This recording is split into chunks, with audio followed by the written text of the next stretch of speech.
Hello. Hello बच्चों, कैसी चल रही है आपकी तैयारी? होप सो कि आपकी तैयारी बहुत अच्छी से चल रही होगी। अब बोर्ड एग्जाम में काफी कम दिन बचे हैं, तो हम मैथमेटिक्स के 25 क्वेश्चंस को लेके यहाँ पे आए हैं। पहली हमारी वीडियो है, इसके बाद एक वीडियो और आनी है जिसमें बाकी के 25 क्वेश्चंस को हम यहाँ पे डिस्कस करने वाले हैं। तो बच्चों देखो, मैथ के जो पेपर की बात करें, 80 मार्क्स का पेपर होता है, तो नियर अबाउट 50% जो क्वेश्चंस होते हैं ना, वो प्रीवियस ईयर के होते हैं, या हर एक चैप्टर में आपको पता है क्या क्या आने वाला है। ठीक है, आप खुद से ही गेस कर सकते हैं। केवल 50% क्वेश्चन के बारे में आपको अलग से तैयारी करनी होती है, और वो आपने जो प्रैक्टिस की है उसी के बिहाफ पे होता है। तो हम एक एक करके चैप्टर्स के बारे में यहाँ पे डिस्कस करने वाले हैं कि कौन कौन से चैप्टर में कौन कौन से क्वेश्चन इंपॉर्टेंट हो सकते हैं, और उसके बारे में एक क्विक रिवीजन टाइप का जो है हमारा वीडियो होने वाला है। ठीक है बेटा, तो चलिए स्टार्ट करते हैं। देखिएगा, अगर हम बात करें पहले चैप्टर में, पहला चैप्टर आपका रियल नंबर, तो खुद से आप बताइए रियल नंबर में क्या क्या आपके इंपॉर्टेंट क्वेश्चन हो सकते हैं।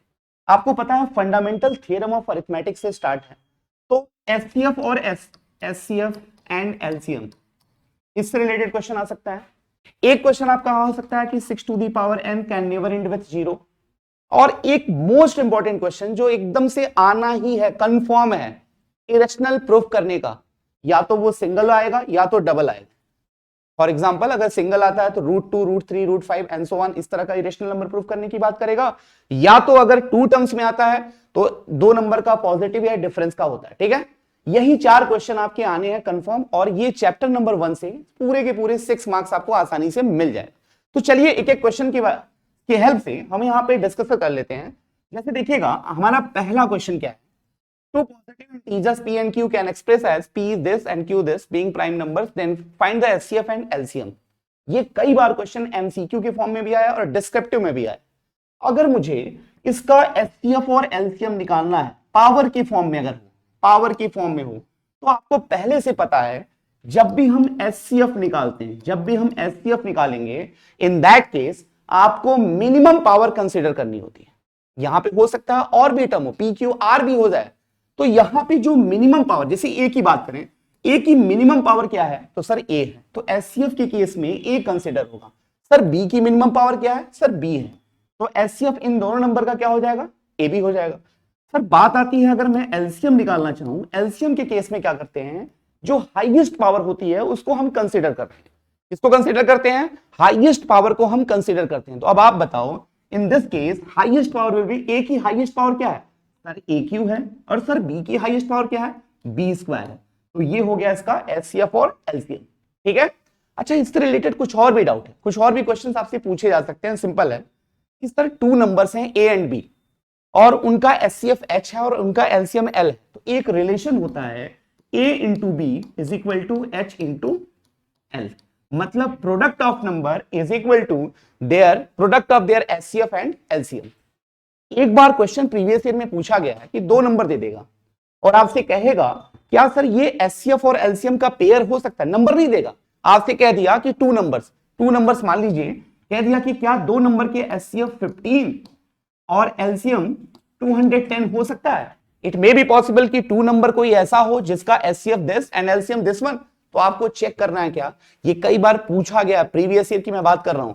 अगर मुझे नंबर नहीं पता है और आपको चेक करने के लिए बोल दे क्या कोई 2 नंबर ऐसा भी है जिसका एचसीएफ ये और एलसीएम ये है, तो चेक करने के लिए क्या करते हैं, एलसीएम हमेशा क्या होता है, LCM always divisible by HCF. अगर एलसीएम को एचसीएफ डिवाइड कर देता है परफेक्टली, इन दैट केस ये दोनों नंबर पॉसिबल, और अगर नहीं करता है तो आप क्या बोलोगे, ऐसे कोई नंबर है ही नहीं। क्लियर है बात? चलिए अब नेक्स्ट देख लेते हैं हम लोग, नेक्स्ट क्वेश्चन की बात कर लें। नेक्स्ट क्वेश्चन देख लेते हैं, ये भी बड़ा इंपॉर्टेंट है, प्रीवियस ईयर पिछले साल भी ये पूछा गया है और लगभग हर साल ये पूछा जाता है, कंपोजिट नंबर। अच्छा बताओ कंपोजिट नंबर क्या होता है, आपने प्राइम नंबर और कंपोजिट नंबर की डेफिनेशन पढ़ी है कि prime number are those number which are divisible itself only, और कंपोजिट के बारे में बात करते हैं तो क्या होता है, एक से ज्यादा जिसके फैक्टर हो। अब ध्यान से इसमें देखना, ये नंबर ऐसे लिखा रहेगा मल्टीपल की बात, भाई अगर इसके एक से ज्यादा फैक्टर आपने दिखा दिया तो ये कंपोजिट हो जाएगा। तो ध्यान से देखना, बच्चे जल्दीबाजी के चक्कर में यहां पे सबके बीच में मल्टीप्लाई होगा, लेकिन कहीं ना कहीं प्लस या माइनस का सिंबल होगा। देखिए प्लस है, ये प्लस सिंबल क्या करता है, इनके टर्म्स को सेपरेट कर दिया, क्या कर दिया, सेपरेट कर दिया। अब ध्यान से देखना, यहां पे पहला टर्म है और यहां पे दूसरा टर्म है। क्या कोई टर्म कॉमन दिख रहा है आपको क्या? Yes sir, 11 will be the common on both the places. 11 क्या है? दोनों जगहों पे कॉमन है। तो सर मैंने 11 निकाल दिया, तो यहां पे क्या बचेगा? 5 इंटू 17 इंटू 19 प्लस यहां पे क्या मिलेगा? 3। अब ध्यान से देखना सर, जहां पे दो टर्म प्लस के फॉर्म में लिखे थे, अब मैंने दोनों टर्म को क्या कर दिया? दोनों टर्म को प्रोडक्ट के फॉर्म में दिखा दिया कि नहीं? भाई आफ्टर सॉल्विंग दिस एक कोई नंबर मिलेगा और यहां पे 11 है। 11 इंटू समथिंग का मतलब क्या हुआ? ये दोनों इसके फैक्टर हो गए। जब आपने दो फैक्टर दिखा दिया तो ये नंबर कैसा हो जाएगा? कंपोजिट हो जाएगा। ये कई बार पूछा गया है, क्या हो जाएगा? ये कंपोजिट नंबर हो जाएगा। कोई डाउट है इसमें? ये पूछेगा, इस बार भी पूछेगा, हो सकता है एमसीक्यू में पूछे या डिस्क्रिप्टिव में पूछे, डिजिट चेंज कर सकता है, बट ये क्वेश्चन पूछेगा ही, कंफर्म है। क्लियर है बात? चलिए नेक्स्ट क्वेश्चन की बात कर लें हम लोग। देखिए ये जो हमने पहले ही कहा था, इंपॉर्टेंट की बात हो रही है। 6 to the power n, 4 to the power n, 5 to the power n, 8 to the power n can never end with zero. Sir ये एंड विथ जीरो का कॉन्सेप्ट है क्या? पहले इसको समझ लेते हैं। जैसे कह रहा है कि 6 के पावर कोई n नंबर, n की जगह पे वैल्यू आपको पुट करनी है। जैसे n की जगह पे 1 पुट किया तो क्या मिलेगा? 6। 2 पुट किया तो क्या मिलेगा? 36। इसका यूनिट प्लेस क्या है? 6 है। 3 पुट किया तो क्या मिलेगा? 216। अगेन इसका यूनिट प्लेस क्या है? 6 है। आपसे कह रहा है कि 6 की पावर n, n की कोई भी value, n belongs to natural number, कोई भी नेचुरल नंबर रखेंगे कभी भी इसका यूनिट प्लेस जीरो नहीं आएगा। अब सर जीरो कब आएगा? आपको पता है जीरो कब आएगा? तो सर सिंपल सी बात है, जब इसका बेस 10 हो जाएगा तो जीरो आएगा। इसका बेस क्या होगा? 10 हो जाएगा तो जीरो आएगा। और सर 10 का फैक्टर करेंगे तो क्या मिलेगा? 2 इंटू 5। इसका मतलब कोई भी नंबर बेस में है, अगर उसके बेस में 2 और 5 का प्रोडक्ट आ गया तो डेफिनेटली वो नंबर क्या करेगा? जीरो से एंड करेगा। इसके लिए प्रॉपर एक लैंग्वेज स्टेटमेंट है। आपने इसको समझ लिया कि सर ये जीरो कब आएगा? जब इसके बेस में 2 और 5 का प्रोडक्ट आ जाएगा। तो आप लिखोगे this can be possible only when कि 6 टू द पावर n के जो फैक्टर्स होने चाहिए वो 2 और 5 होने चाहिए। बट जब आप 6 टू द पावर n का फैक्टर करोगे तो क्या मिलेगा? 2 इंटू 3 मिलेगा। सर 2 तो मिल गया, क्या मिसिंग है? क्या मिसिंग है? 5 नहीं है। तो वही लैंग्वेज में आप लिखोगे according to the fundamental theorem of arithmetic. आपने लिखा है, स्टेटमेंट को याद किया है। According to fundamental theorem of arithmetic क्या कहता है कि every composite number can be express uniquely. हम उसको यूनिकली एक्सप्रेस कर सकते हैं। ये क्यों नहीं होगा? तो आप रीजन दोगे कि sir 5 is not a factor of this one. इस वाले नंबर का 5 फैक्टर नहीं है, इसलिए ये कभी भी जीरो से एंड नहीं करेगा। क्लियर है बात? ये बात क्लियर है? ये भी आपके चांसेस है कि आ सकता है, चांस है कि ये भी आ सकता है। सर यहां 6 टू द पावर n के जगह पे हो सकता है 8 टू द पावर n कर दे, 4 टू द पावर n कर दे, 12 टू द पावर n कर दे, कुछ भी करेगा। हर बार आपको क्या करना है? जो भी बेस में नंबर है उस नंबर का फैक्टराइजेशन करना है। आफ्टर फैक्टराइजेशन आप चेक करोगे क्या इसके बेस में जो फैक्टर्स हैं 2 एंड 5 के प्रोडक्ट हैं। अगर 2 एंड 5 के प्रोडक्ट होंगे देन यू कैन से कि ये नंबर जीरो से एंड करेगा, अदरवाइज ये जीरो से एंड नहीं करेगा। बट जब आप देखोगे 8, 4 और 12 तो 2 तो हमेशा मिलेगा, क्या नहीं मिलेगा? 5 नहीं मिलेगा। तो हम कह सकते हैं कि ये नंबर कभी भी जीरो से एंड नहीं करेगा। बीच में आपको लिखना होगा फंडामेंटल थ्योरम ऑफ अरिथमेटिक। ठीक है बेटा? चलिए नेक्स्ट क्वेश्चन देख लेते हैं। ये देखिए, ये इंपॉर्टेंट वाला जो एकदम से आउट है, और इस क्वेश्चन को देखते हुए हर एक बच्चे के चेहरे पे मुस्कान आ जाएगी, क्योंकि वो इसको रट चुका होगा, इसका फॉर्मेट वो याद कर चुका होगा। उसको बस वेट है कि आपके क्वेश्चन पेपर में ये क्वेश्चन आए और कब लिखना स्टार्ट करे, और आएगा भी, आएगा भी, कंफर्म है। तो √3 को इरेशनल दिखाना। आपने पढ़ा होगा, जब आपको क्लास में बताया गया होगा कि जब हमको √3 या 2√3 या समथिंग कुछ भी इरेशनल दिखाना है तो आपसे पूछ सकता है कि which method, by which method you can prove this one is an irrational number. तो मेथड नेम क्या होता है? Contradiction method. यहां पे आपको कंट्राडिक्ट करानी होती है बातों को। जैसे ये इरेशनल है, कंट्राडिक्शन का मतलब जैसे मान लीजिए ये पेन है तो हम कहेंगे नहीं भाई ये पेन नहीं है, पेंसिल है। फिर आप चलते जाइए चलते जाइए, एक सिचुएशन ऐसी आएगी कि आप कहोगे कि सर जो मैंने सपोज किया था वो गलत है या मैथ का रूल गलत है। इन दैट केस आप अपनी गलती को एक्सेप्ट करोगे और कहोगे नहीं नहीं मुझसे गलती हो गई, जो कह रहा था वो सही है। अब इसका फॉर्मेट क्या है, एक बार मैं फॉर्मेट आपको बता ही देता हूं क्या लिखेंगे, let √3 is a rational number. क्या मान लिया भाई, रेशनल मान लिया, रेशनल नंबर। भाई इरेशनल दिखाना था, हमने रेशनल मान लिया। तुरंत क्या करेंगे, √3 is equal to a by b के फॉर्म में लिख दीजिएगा। भाई रेशनल नंबर को आपको पता है फ्रैक्शन के फॉर्म में हमेशा लिखते हैं p बाई क्यू, यहाँ पे हमने a बाई बी मान लिया और लिखेंगे where a and b are coprime. a और b क्या है, को प्राइम नंबर्स हैं, ठीक है। को प्राइम का मतलब समझ में आता है, टू नंबर्स का पेयर जिसका कॉमन फैक्टर 1 ही होना चाहिए, 1 से ज्यादा कोई फैक्टर नहीं होगा, उसको हम क्या बोलते हैं, को प्राइम। अब सब हमने क्या किया, SBS कर लिया, स्क्वायरिंग बोथ साइड। जैसे स्क्वायरिंग किया तो 3 is equal to a square by B square. अगर इसको थोड़ा सा और सिंप्लीफाई करेंगे तो 3b square is equal to a square आ गया। बोलिए, लिख दिया। अब यहां से क्लियर है ये 3 किसको डिवाइड कर रहा है, a स्क्वायर। तो 3 किसको डिवाइड करेगा, अकेले a को डिवाइड करेगा कि नहीं, लिखेंगे आप लैंग्वेज। मैं लैंग्वेज पूरा लिख नहीं रहा हूं, बस आपको रिकॉल करा रहा हूं, याद करा रहा हूं, आपको याद है पहले से भी इंपॉर्टेंट में। तो यहां पे 3 क्या है, a स्क्वायर को डिवाइड कर रहा है, तो 3 अकेले किसको डिवाइड करेगा, a को। अब जिससे ये डिवाइड होगा, जिससे ये डिवाइड हो रहा है, ध्यान दीजिएगा, लेट a की वैल्यू जिससे भी डिवाइड हो रहा है, मान लो ये √2 का केस होता तो 2 से डिवाइड होता, 5 का केस होता तो 5 से डिवाइड होता, 7 का केस होता तो 7 से डिवाइड होता। जिससे डिवाइड हो रहा है आपने ये सपोज कर, सॉरी इसकी जगह पे क्या करिएगा, 3c सपोज कर लीजिए और ये वैल्यू इक्वेशन 1 में रखिए, फ्रॉम 1 क्या मिलेगा, 3b स्क्वायर, 3b स्क्वायर। अब a की जगह पे आपने 3c रखा तो a स्क्वायर क्या होगा, 9c स्क्वायर होगा। बोलिए, अब आप बताइए यहां पे ये 3 किसको डिवाइड कर रहा है, ये 3 किसको डिवाइड कर रहा है, b स्क्वायर को। और 3 किसको डिवाइड करेगा, b को। 3 किसको डिवाइड करेगा, b को। सर आपने पहले ही कहा था a एंड b आर को प्राइम्स, a और b क्या है, को प्राइम। और आप तो दिखा रहे हो कि सर 3 जो है वो b को भी डिवाइड कर रहा है, 3 जो है वो a को भी डिवाइड कर रहा है। आपने पहले सपोज किया था, माना था कि सर a और b का कोई भी कॉमन फैक्टर नहीं है, बट यहां आपने क्या दिखा दिया, सर 3 दोनों का कॉमन फैक्टर है, 3 a को भी डिवाइड कर रहा है, b को भी डिवाइड कर रहा है। यहां लिखेंगे 3 divides a and b both. अब यहीं से तो प्रॉब्लम हुई, विच कंट्राडिक्ट, ये लैंग्वेज लिखेंगे, विच कंट्राडिक्ट द फैक्ट या एजम्पशन बोल सकते हैं,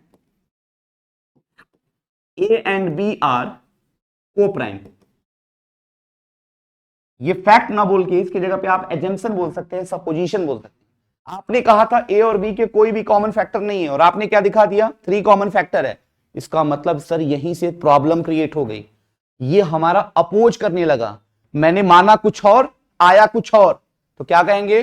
सो ये लैंग्वेज आप हमेशा लास्ट लाइन आपको खुद से याद करनी है, लिखनी है। सो और सपोजिशन इज रॉन्ग, आपने अपनी गलती को एक्सेप्ट किया, सो और सपोजिशन इज रॉन्ग, हेंस क्या करना है, सो और सपोजिशन इज रॉन्ग। अब फिर क्या बोलोगे, अरे सर जो मैंने माना है वो गलत है, जो कह रहा था वो सही है, जो कह रहा था वो सही है। अब आपने अपनी गलती एक्सेप्ट कर ली, क्या कहा कि सर मेरा सपोजिशन तो गलत हो गया, इसका मतलब क्या होना चाहिए, सर जो मैं कह रहा था वो गलत है और जो वो कह रहा था, क्वेश्चन वाला कह रहा था, वो सही है। क्लियर है बात, क्लियर है बात। एक टाइप ये होता है, एक टाइप और होता है, उसको भी देख लेते हैं, वो भी पूछा गया कई बार, जैसे ये वाले क्वेश्चन। ये क्वेश्चन 3 मार्क्स में पूछा जाएगा कि ये दिया है, ये दे दिया है। कभी कभी क्या हुआ है, ये क्वेश्चन में दिया भी नहीं हुआ, केवल आपसे कहेगा ये प्रूफ करके दिखाना है, आपसे कहेगा केवल ये प्रूफ करके दिखाना है। और अगर उस क्वेश्चन का वेटेज 5 मार्क्स है, इन दैट केस आपको √3 भी प्रूफ करके पहले दिखाना होगा। पहले √3 प्रूफ करके दिखाएंगे, देन इसको दिखाएंगे। सर ये दिखाना है, मैंने बोला इन टाइप के क्वेश्चन जितने भी आते हैं उसमें एक ही मेथड लगता है, कौन सा, कंट्राडिक्शन मेथड। अब इसको भी मान लीजिए, लेट क्या मान लिया, 5 + 2 √3 रेशनल है, तो a बाई बी के फॉर्म में लिख सकते हैं, a एंड b आर को प्राइम, वही लैंग्वेज। यहां क्या करना है, रूट वाले टर्म को एक साइड और बाकी टर्म को दूसरी साइड। जैसे अगर मैं इसको सिंप्लीफाई करूं, 2 √3 is equal to a by b -5, या इसको लिख सकते हैं a -5b अपॉन b। 2 इधर जाएगा तो क्या मिलेगा, a -5b अपॉन 2b, ये मिलेगा। बोलिए भाई, ये मिलेगा। सर ए और बी प्राइम नंबर्स थे, को प्राइम थे, इंटीजर्स थे। सर दो इंटीजर का रेशियो क्या होता है? सर दो इंटीजर्स का रेशियो क्या होता है? सर ये तो हो गया रेशनल, ये तो हो गया रेशनल। सर ये भी होना चाहिए रेशनल। क्या होना चाहिए? ये भी क्या होना चाहिए? ये भी आपका होना चाहिए रेशनल होना चाहिए। लेकिन सर प्रॉब्लम क्या हो गई? भाई एक नंबर रेशनल है तो रेशनल रेशनल के ही तो बराबर होगा। दो बराबर, दो सेम क्वांटिटी तो आपस में बराबर होती है। तो सर ये रेशनल है तो ये भी रेशनल होगा। लेकिन प्रॉब्लम क्या हो गई? अरे सर क्वेश्चन में क्लियरली लिखा था √3 रेशनल है, हमने दिखा दिया रेशनल और √3 के बारे में इंफॉर्मेशन दिया था इरेशनल। इसका मतलब क्या हुआ? सर यही तो गलती हो गई, यही तो अपोज कर रहा है। हमने दिखा दिया गलत, जो फैक्ट है उस फैक्ट को ही हमने चैलेंज कर दिया। फैक्ट कह रहा है कि √3 रेशनल है और हमने क्या किया? √3 रेशनल बता दिया। यहीं से प्रॉब्लम क्रिएट हो गई। फिर वही लैंग्वेज लिखेंगे, तो और सपोजिशन इज रॉन्ग, हेंस जो कह रहा था that means 5 + 2 √3 be the rational number. देखो दो टाइप से क्वेश्चन पूछे जाते हैं। जैसे एक टाइप ये हो गया, इसमें केवल आपको सिंप्लीफाई करना है, और √3 √2 मतलब सिंगल रूट वाले केसेस में क्या करना होता है आपको? केवल आपको क्या करना है? उस फॉर्मेट को फॉलो करना होता है। क्लियर है बात? इतने टाइप, यही 4-5 क्वेश्चन आपने पढ़ लिया अच्छे से, डेफिनेटली आपके 6 नंबर ये पहले चैप्टर से आ जाएगा। क्लियर है? अब बात करते हैं चैप्टर नंबर 2 की। अब बताइए पॉलिनोमियल, या एक क्वेश्चन और है, देख लीजिए इसको भी देख लेते हैं, ये भी पूछा गया है तो एक बार देखा है इसको भी। LCM of this is this, k is a positive integer, find the smallest value of k for your step। मतलब कह रहा है इनका, इनका और इनका एलसीएम ये है। एलसीएम के बारे में भी आप थोड़ी देर पहले आपने पढ़ा था। क्या पढ़ा था? एलसीएम के बारे में क्या पढ़ा था? जब भी पावर की बात होती है तो हाईएस्ट की बात होती है। ठीक, चलिए हम एक बार क्या करते हैं, इनका फैक्टराइजेशन करते हैं। 6⁴। अच्छा 6⁴ को क्या लिख सकते हैं? 2 × 3⁴ लिख सकते हैं क्या? बोलिएगा। इसको और सिंप्लीफाई करेंगे तो 2⁴ 3⁴ लिख सकते हैं। सिमिलरली अगर 8⁴ है तो this can be written 2⁵3 whole to the power 2। इसको क्या लिख सकते हैं? 2⁵6। तो मतलब 2⁵3 × 2⁵3 लिख दिया, कोई परेशानी? फिर लास्ट क्या है? k। ठीक, अब इनका अगर मैं एलसीएम निकालूं तो एलसीएम क्या होगा? सबसे पहले हम पावर्स को देखेंगे, जो कॉमन पावर है उनको लिखेंगे। जब हम एलसीएम निकालते हैं तो एलसीएम में ये देखा जाता है कि कौन ऑल प्लेसेस पे कॉमन है, फिर दो दो का देखा जाता है, फिर जो बची हुई वैल्यू है उसको भी लिख देते हैं। तो चलिए यहाँ पे देखते हैं कॉमन है, ये 2⁴ है। अच्छा इसको मैं 4 लिखना चाहूँ, 3 3 6 है तो इसको लिखना चाहूँ तो 4 + 2 लिख सकता हूँ क्या? ऐसा लीजिए। सर ये दोनों जगहों पे कॉमन है, निकाल दीजिए 2⁴। और भी कुछ कॉमन है क्या? नहीं सर कुछ कॉमन नहीं है। 2⁵2 3⁴ और यहाँ पे क्या होगा? k हो जाएगा। ये इसका एलसीएम हो गया। ये मेरे अकॉर्डिंग एलसीएम हुआ, but LCM is given by 12⁴ है। बट एलसीएम क्या है? गिवन है कितना? 12⁴। अच्छा बताओ 12 को क्या क्या लिख सकते हैं? 2⁵2 × 3⁴ ऐसे हो जाएगा। ये पावर इसके ऊपर डिस्ट्रीब्यूट होगा तो क्या होगा? 2⁸8 × 3⁴। ये एलसीएम गिवन है और आपका एलसीएम क्या था? ये था। दोनों को आपस में इवेल्युएट करिए, कंपेयर करिए। तो ऑन कंपेयरिंग क्या मिलेगा? 2⁴ × 2⁴ × 3⁴ × k बराबर क्या होगा? 2⁸8 × 3⁴। यही होगा। कुछ वैल्यू कैंसिल हो सकती है, हाँ सर। 3⁴ कैंसिल। देखिएगा 4 और 2 6 पावर है तो यहां से ये कैंसिल हो जाएगा। कितना मिलेगा? k की वैल्यू कितनी आ जाएगी? 4। k की वैल्यू कितनी आ जाएगी? 4 आ जाएगी जब इसको कंपेयर किया तो।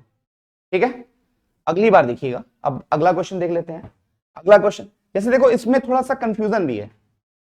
जब इसका आंसर आप देखोगे तो कहीं कहीं पे 256 भी दिया गया है, बट ये 4 भी सही है। 4 ठीक है। अब अगला देखिएगा, नेक्स्ट क्वेश्चन देखते हैं। अब आते हैं हम चैप्टर पॉलिनोमियल पे। नेक्स्ट आते हैं किस पे?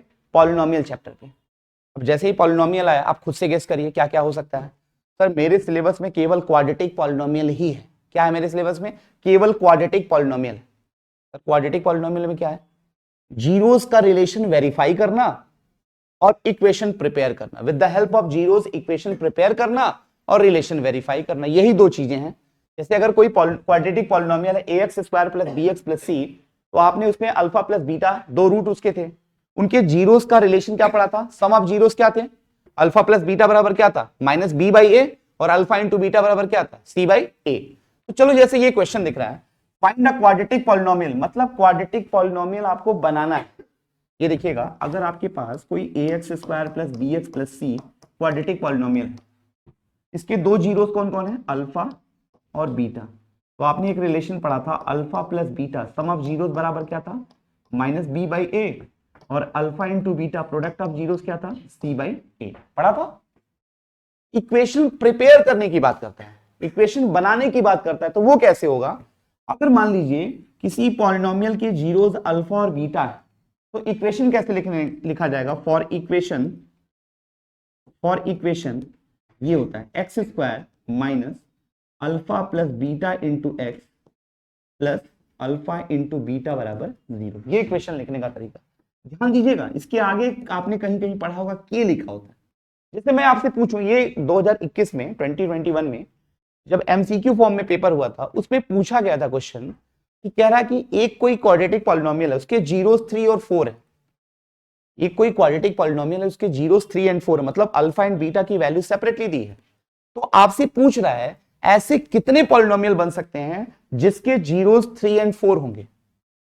तो 3 और 4 को कंसीडर करने वाला कोई एक ही पॉलिनोमियल नहीं हो, कितने हो सकते हैं, इनफाइनाइटली मेनी हो सकता है, क्योंकि आगे आपका के सफिक्स लगा है, के की वैल्यू बार बार बदलते रहिए, इक्वेशन का फॉर्मेट बदलता जाएगा, लेकिन सोल्यूशन क्या होगा, हमेशा सेम होगा। अब इस वाले क्वेश्चन में देख लीजिएगा, इस वाले क्वेश्चन की बात करें, इस वाले क्वेश्चन में क्या है, कह रहा कि क्वाड्रेटिक पॉलिनोमियल आपको बनाना है जिसके रेसिप्रोकल्स जीरोस क्या है, इस वाले इक्वेशन के रेसिप्रोकल्स।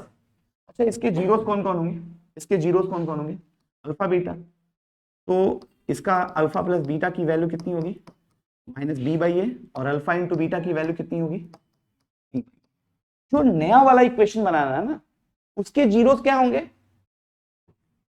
देखिएगा, जीरोस ऑफ न्यू पॉलिनोमियल क्या होगा, कह रहा है इसका रेसिप्रोकल होगा। अगर इसके जीरोस अल्फा और बीटा है तो उसके क्या होंगे, 1 by alpha and 1 by beta, तो उसके क्या होंगे, जीरोस क्या होंगे 1 by alpha and 1 by beta. Equation कैसे बनाते हैं भाई, देन इक्वेशन कैसे लिखेंगे, अभी आपने पढ़ा था x square minus sum of zeros, तो सम ऑफ जीरोस की जगह पे क्या होगा 1 by alpha plus 1 by beta into x, plus product of zeros क्या होगा 1 by alpha into 1 by beta. बोलो भाई यही होगा ना, तो इसको थोड़ा सिंप्लीफाई करते हैं, एक्स स्क्वायर, इसका एलसीएम क्या होगा अल्फा इंटू बीटा, ये हो गया alpha plus beta into x, और ये हो जाएगा 1 upon alpha beta equal to 0। Sir मुझे अल्फा प्लस बीटा और अल्फा इंटू बीटा की वैल्यू पहले से पता है, ये रख दीजिए, तो क्या होगा, अल्फा प्लस बीटा की जगह पे होगा माइनस बी बाई ए, तो माइनस माइनस ये प्लस हो जाएगा बी बाई ए, और अल्फा इंटू बीटा की वैल्यू कितनी होगी C by A into x, plus ये क्या होगा 1 अपॉन अल्फा प्लस बीटा क्या है, अल्फा इंटू बीटा क्या है सी बाई ए। अब देखिए कुछ कैंसिल हो सकता है, ये इससे कैंसिल हो गया, ये क्या हो जाएगा आपका, यहां साइड में लिख दे रहा हूं, x square plus b by c into x, और यहां पे क्या होगा, ये ए ऊपर चला जाएगा, ए बाई सी इक्वल टू 0। चाहे तो आप इसको और सिंप्लीफाई करके लिख सकते हैं।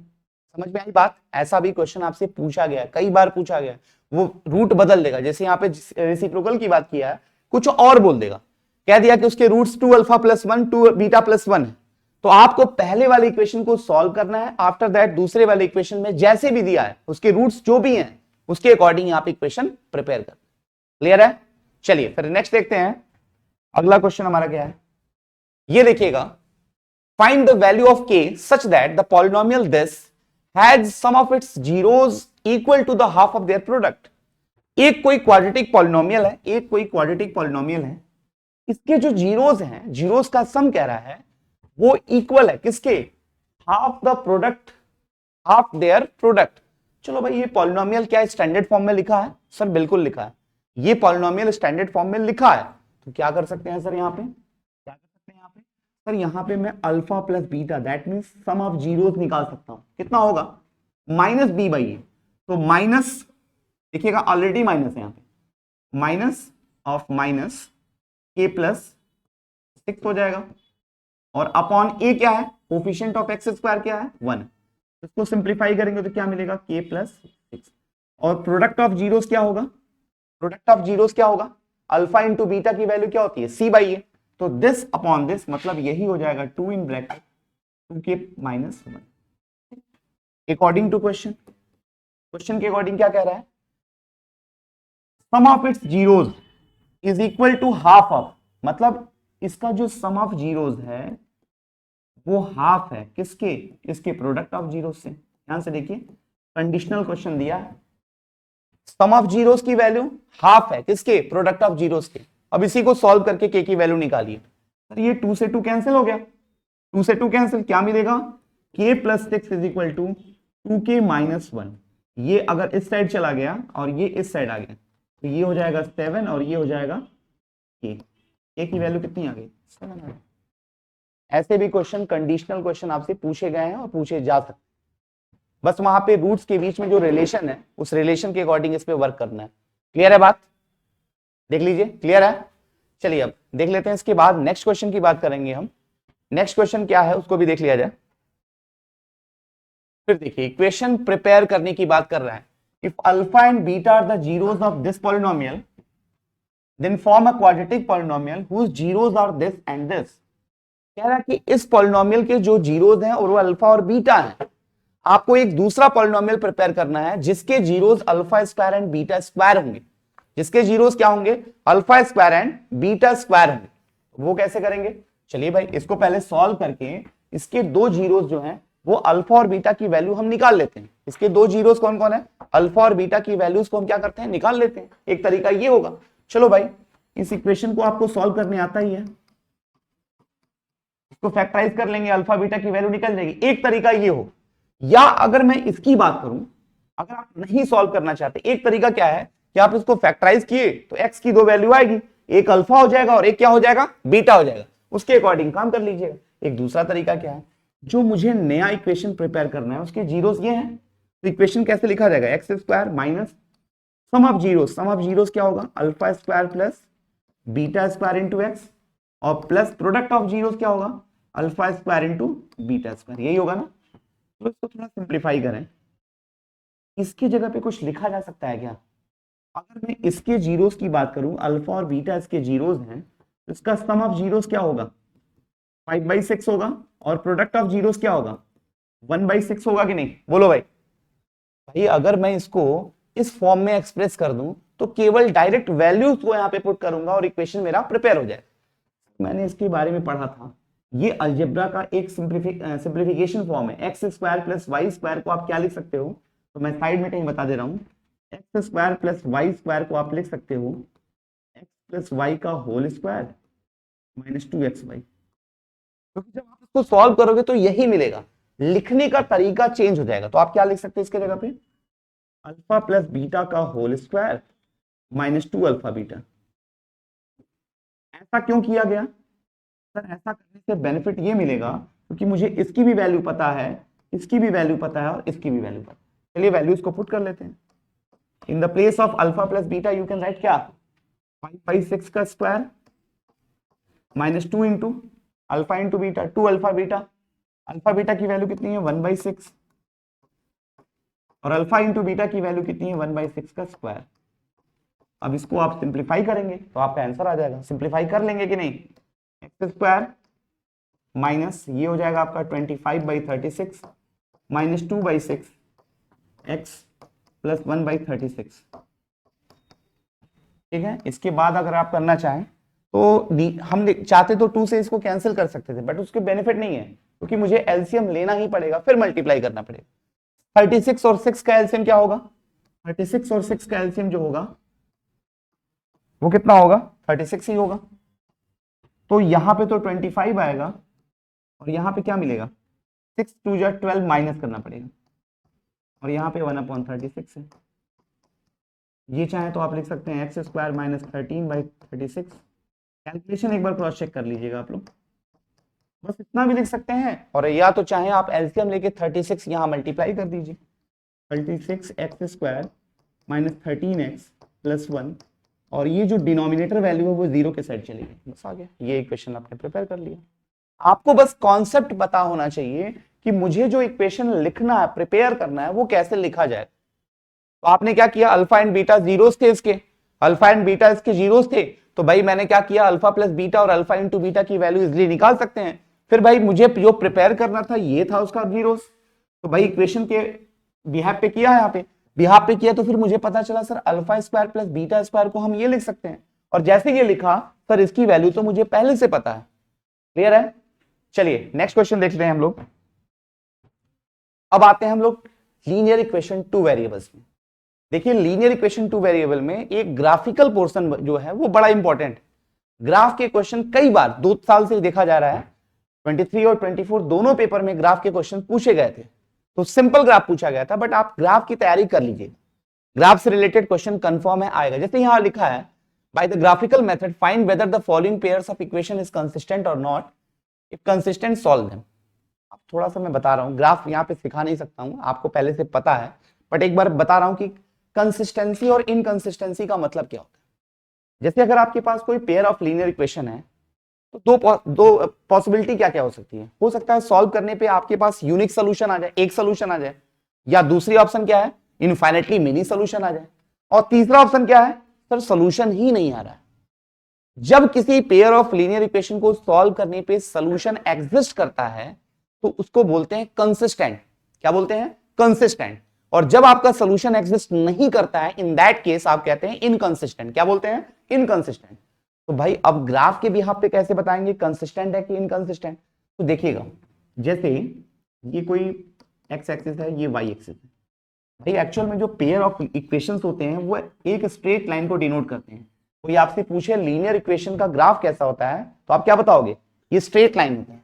तो मान लीजिए इसका स्ट्रेट लाइन बनाइए और इसका स्ट्रेट लाइन बनाइए, जहां पे ये एक दूसरे को इंटरसेक्ट करते हैं, तो यही इसका सोल्यूशन होता है। ये किसका ग्राफ हो गया? यूनिक सोल्यूशन का ग्राफ हो गया। कैसा ग्राफ हो गया? यूनिक सोल्यूशन का। मतलब ये भी कंसिस्टेंट होगा। दूसरा ग्राफ कैसा बनेगा? जैसे आपने ग्राफ बनाया, पता चल रहा है कि सर पहली वाली लाइन जो ड्रॉ किया और दूसरी वाली जो लाइन ड्रॉ की है वो एक दूसरे पे ओवरलैप कर रही है। मतलब कौन सा क्वेश्चन है? इनफाइनाइटली मेनी सोल्यूशन का। मतलब एक लाइन दूसरे के ऊपर ओवरलैप कर रही है, हर एक पॉइंट क्या दे रहा है? सोल्यूशन दे रहा है। तो ये होता है इनफाइनाइटली मेनी का, इनफाइनाइटली मेनी का, ठीक है, इनफाइनाइटली मेनी सोल्यूशन। तो ये भी कंसिस्टेंट होगा। तीसरा आता है सर नो सोल्यूशन का, और नो सोल्यूशन का केस ही क्या होता है? इनकंसिस्टेंट होता है। जब इसका आप ग्राफ ड्रॉ करोगे तो सर अगर ये लाइन L1 है पहली लाइन, तो ये दूसरी लाइन L2 हो जाएगी। मतलब ये दोनों लाइन कैसे होंगे? कैसी होंगी? पैरेलल होंगी। ये नो सोल्यूशन का केस है। इस वाले क्वेश्चन में कह रहा है कि कंसिस्टेंट है या नहीं है, चेक करना है। तो आपने ग्राफ ड्रॉ किया, जैसे ग्राफ ड्रॉ किया, अगर इन दोनों में से कोई ग्राफ आ रहा है, दैट यू कैन से क्या, ये कंसिस्टेंट है। और अगर ये पैरेलल लाइन आ रही है, पैरेलल का मतलब दोनों ग्राफ एक दूसरे को कहीं इंटरसेक्ट नहीं कर रहे हैं, तो वो क्या होता है? वो क्या होता है? नो सोल्यूशन, इनकंसिस्टेंट या नो सोल्यूशन का केस हो जाएगा। इसको आप देख लीजिएगा।